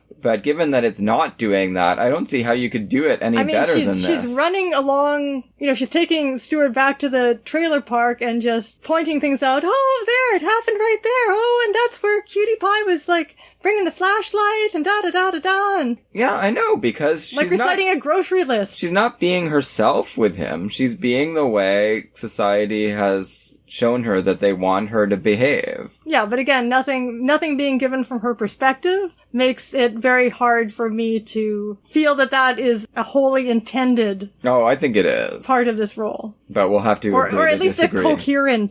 making it a coherent role. I don't see it that way. That is for me the huge weakness and flaw of the movie. As far as it being a Stewart movie goes, again, it's just really drawing on his folksiness. Yeah, but consciously and manipulatively doing so. Sure.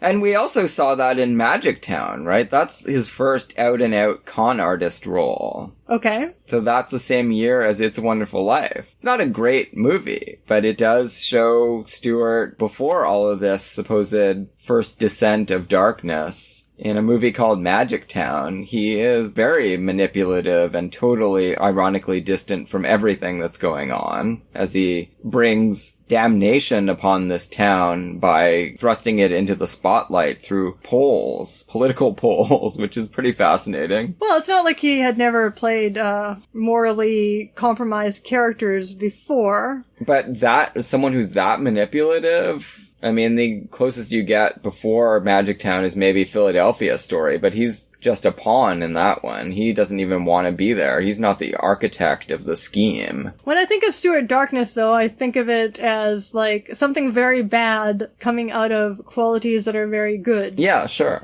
And that's not really what we get in that movie. No, but that's also not what we get in Anatomy of a Murder. No. So that's what I'm saying. I think Magic Town, Call Northside 777, and Anatomy of a Murder make a nice trilogy. Sure. Because they don't bring any of that idealism, no either idealism. pure idealism or idealism gone maniacal. It doesn't have any of that. This is Stewart with only his cynical side. Yeah, and in Anatomy of a Murder, the closest he gets to having any emotions about anything is feeling vaguely bad that he can't help this woman. But it doesn't go any further than that. Well, and also his really deep friendship with Arthur O'Connell. Yeah, but that's like the... Again, it's the Walter Brennan. Yeah, and the whole point of The Far Country is that relationship, it's like infantilizing. Sure, but that's how it's going to continue in Anatomy of a Murder. Exactly. So they're together again, and Arthur O'Connell is not drunk anymore, so they're going to be working together for many years to come, no doubt. The complacency of that character is never shaken in that movie. No, never. It's probably why it's like one of his most popular movies. Because there is no challenge to the supremacy of this character. But it is a portrait of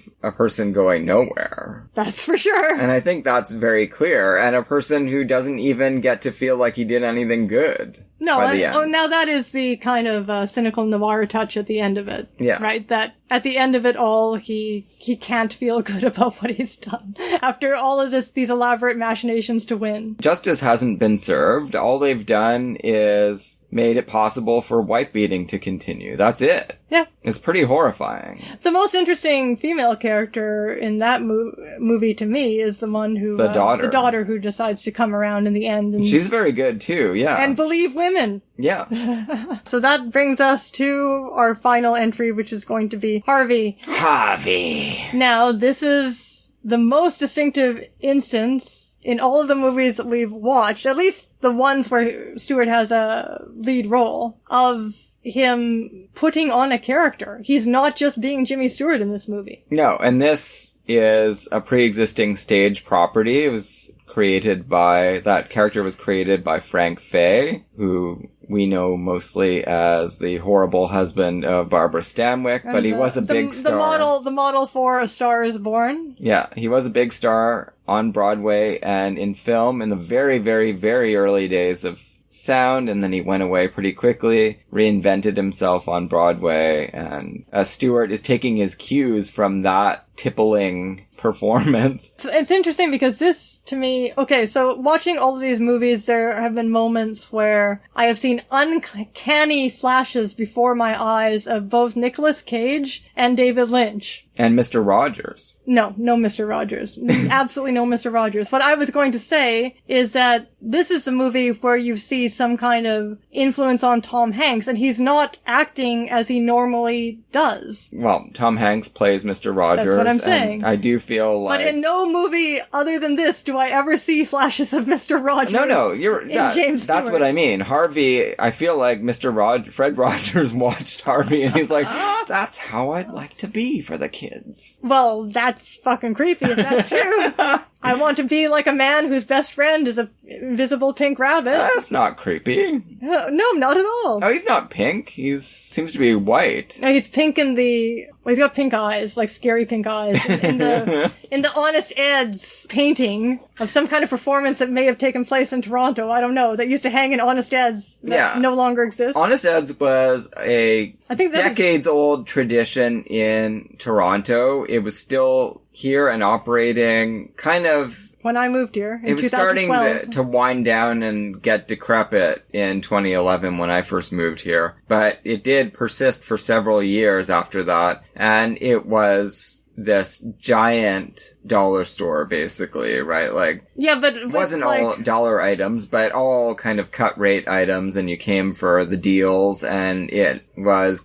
created by this impresario. Yeah, and Ed it had this sort of a showman vaudeville entertainment circus. Funhouse circus theme. Like people, I guess, entertainers at some point when Honest Ed's was famous, because he also ran a theater, would come and leave their autograph photos for him or give them to him and he'd put them up in his store, because they were still all there. Yeah. And there was a really terrifying Harvey painting. It looked like Danny Kaye. No, it's Donald O'Connor. Oh, right. I get them confused sometimes. Donald O'Connor, yes. So Donald O'Connor appeared in Harvey I think in the 50s, maybe in the 60s. But anyway, whenever it happened, he must have come through Toronto in the show, and they got this painting. Nightmare Demon. Amazing. And then Donald O'Connor looks like his dummy. Yeah. His vaudevillian dummy. He looks like a Charlie McCarthy version of himself. Yeah. The rabbit's dummy. Anyhow, back to this movie. So, he's not the protagonist. No, definitely not. It's more Vita. Yeah, which is a wonderful performance. Yeah.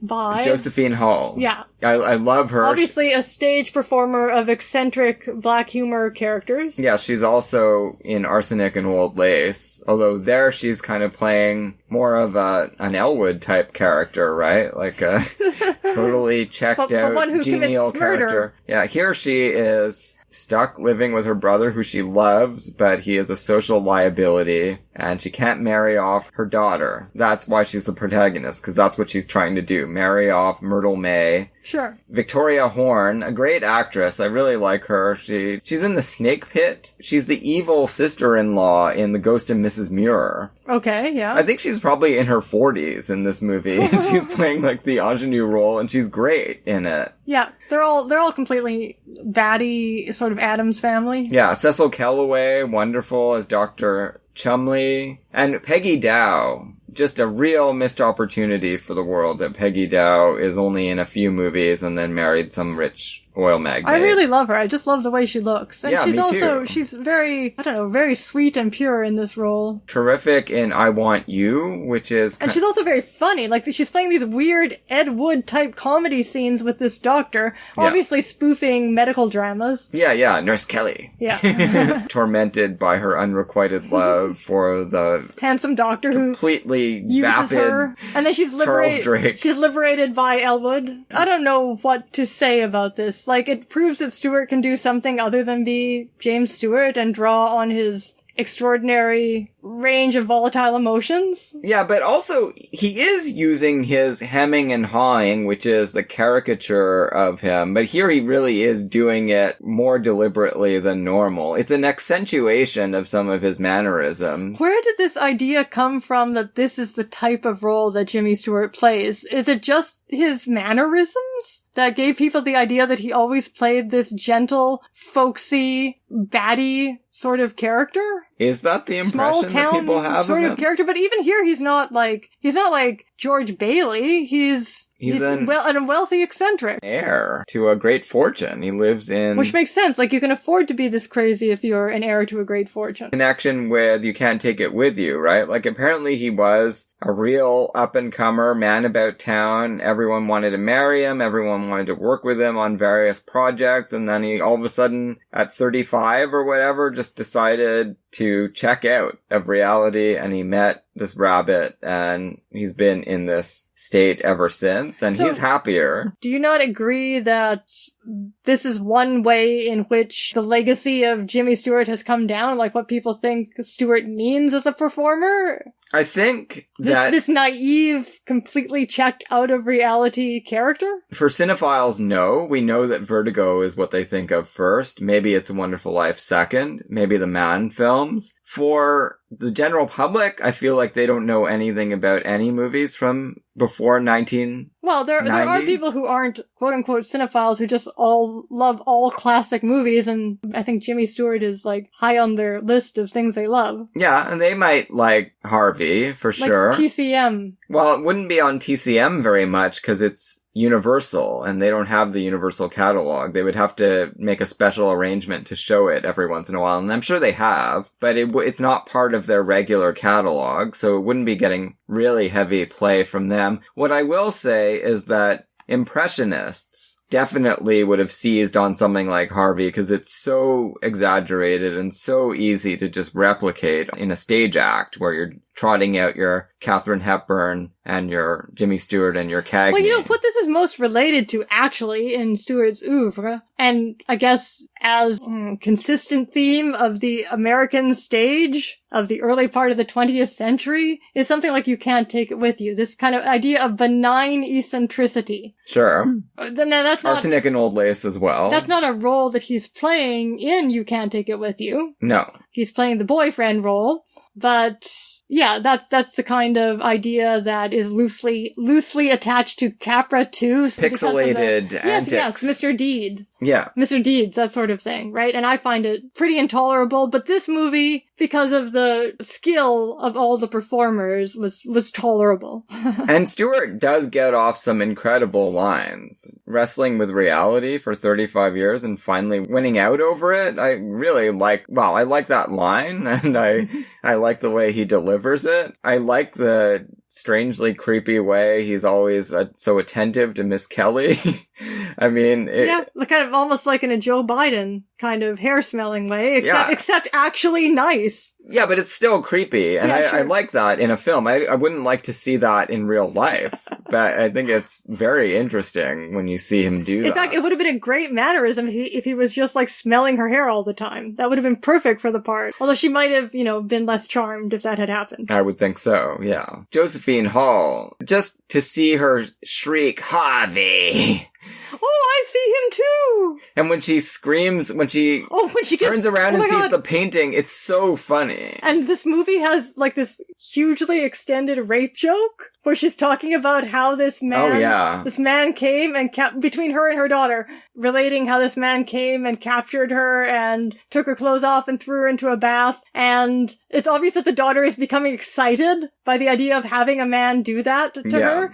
It's like, but it's pretty funny. It's very dark. It's very, very, very dark, and no one could do this now, but it's actually funny and very wrong. The daughter does end up falling in love with the man who did that. Yeah, a window onto the horrors of living under patriarchy. The Myrtle May. It's like a fantasy idea of a bodice ripper in her mind. Yeah, exactly. And with her mother as Yeah, but Jessie White, I'm just thinking this poor woman is reduced to being so thrilled that Jessie White, I know, this disgusting, wants her to make a sandwich clown, asks her to make an egg and onion. Yeah. I mean, I think we are supposed to find that horrifying. Yeah, exactly. Yeah, I don't think the movie is saying this is an ideal match or anything. No.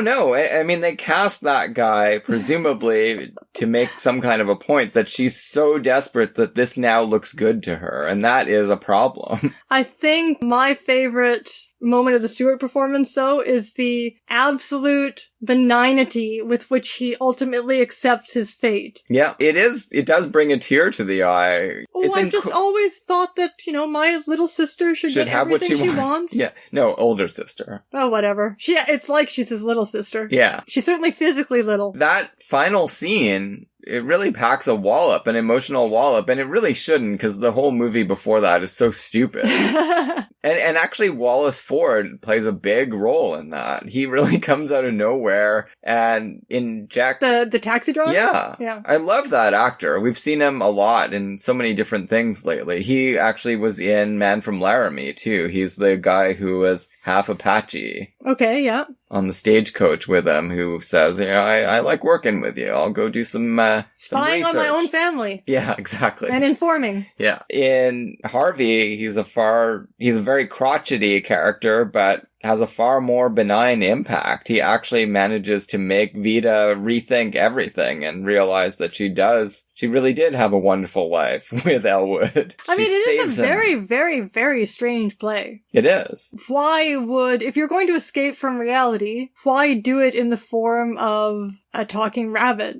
Well, I mean, what does this okay, I don't want to go too deep here. The rabbit is real, though. That's, that's not ambiguous. The rabbit actually opens gates and talks to other people. It's a magic thing. It's like a fairy. But Elwood did check out, right? And he did become a drunk who was no longer going to be doing any of the sort of socially prescribed things he had been doing before, and that's why he is chosen as a companion by the puka, who is this spirit, this rabbit spirit. It's the continuation of a beautiful friendship at the end there. They walk off screen together, right? I did also love that scene with the psychiatrist. Oh, it's amazing. Now, Akron. When I was first reading about Joe Orton's farces, John Lahr made it sound like, or anyway, I took away the impression that Orton had invented the idea of setting a farce in a mental asylum. No, obviously not. Obviously not. I think I've seen this like more than once recently. Well, Love Crazy is a great Howell Boy film. Apparently, this was a very common thing to do on the 20th century stage, is put a farce in a mental asylum, therefore calling attention to the fact that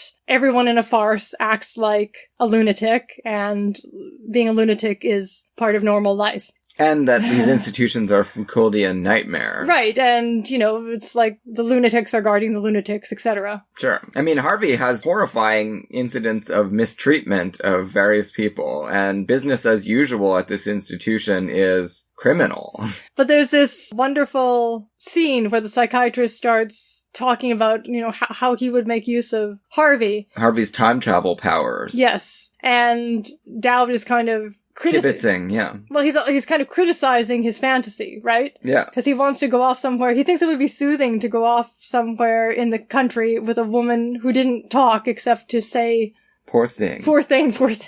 Yeah. And then Dowd interjects, well, I think it's a mistake not to... No, that's his normal Stewart voice. He thinks it's a mistake that it's not to let the woman talk because, depending on where she'd been, she might have picked up some interesting news items. Yeah, and that's Elwood's favorite thing, to sit in the bars with Harvey and just chat with whoever comes his way and hear about their lives. Yeah, that's how he wants to spend his time. Anyhow, make of that what you will, as a philosophy, as a homespun American philosophy. It's not so different from The Time of Your Life, which is a play from the 40s as well that was made into a film in 1948, I think, or 47, with James Cagney. He's a barroom philosopher, a gentle barroom philosopher. He doesn't have a rabbit, and he's not quite as off other people's wavelengths as Elwood P. Dowd. It's of the same genus. So in summary then, what I have learned or confirmed through studying these films of James Stewart's is Stewart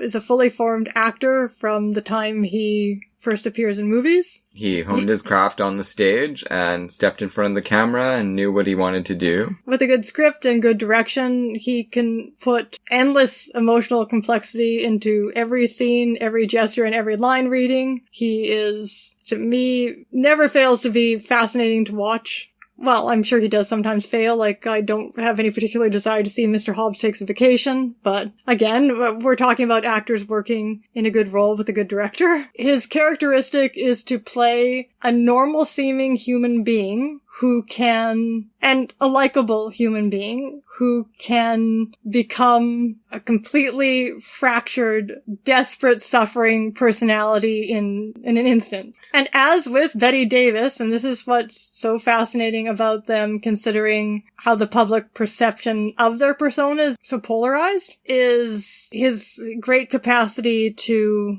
I don't know if that has to do with gender or what it has to do with, because he's just as angry as she is all the time. His great capacity to suggest negative behaviors coming out of great emotional suffering. Yeah, it's hard to think of anyone who does that better. That all culminates in Vertigo. Yeah. But maybe the peak as a multifaceted performance comes in It's a Wonderful Life. Yeah. And we see all of these incredible instances of it throughout his films of the 30s, 40s, and 50s. After that, I guess it gets a little bit more spotty, but that's more down to the kinds of movies that he was getting a chance to be in than any loss of powers. I don't know.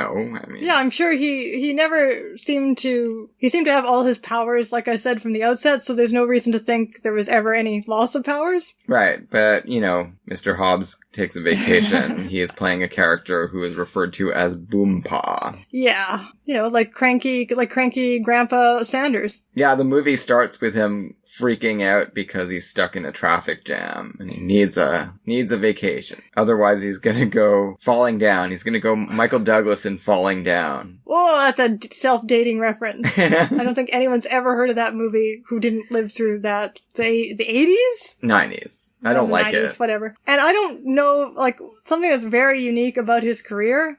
Is there any other actor ever who not only made 2 movies as good as It's a Wonderful Life and Vertigo, not to mention like half a dozen others nearly in that category, but also had 2 roles that showcase him to the extent that those 2 movies. It's like making 2 Mulholland Drives, but also having a career that Naomi Watts has never had. Sadly. Of having like dozens of good movies. It's not too late to let Naomi Watts have a Jimmy Stewart-style career. Let's get her some better movies. Get her some westerns. Yeah, maybe. Noir westerns. She needs her Anthony Mann to step forward. Anything you want to add to that summary? No, I think that's a good valedictory. So with that, we bid adieu to retrospectives and all thought of cinema going for a little while, but hopefully that will return someday. And next week, we're turning our thoughts to our new actor, Setsuko Hara. Ooh, wonderful, wonderful. So we'll be talking about... Well, there's an actor who made quite a few movies that were just as good as It's a Wonderful Life and Vertigo. Definitely. So with Setsuko Hara, we're a bit limited. We're working with what's available. So the first 2 films that we can cover are Atarashiki Tsuki from 1937, and then No Regrets for Our Youth. Which we've seen before, which is Kurosawa. Yeah, on the other side of World War II. It was made in 1946. So that's going to be a really great way to kick off our new season 2 of the Actourist Oeuvre Review. I hope you'll join us then. Oh, and also this has been an insanely long episode, so I didn't want to bring any of this up, but I have been reading the Selznick memo book, so I might have some tidbits from that next time. If there's time, we'll set up a little Selznick tent. Memos on the memos from Elise. That's right. See you soon.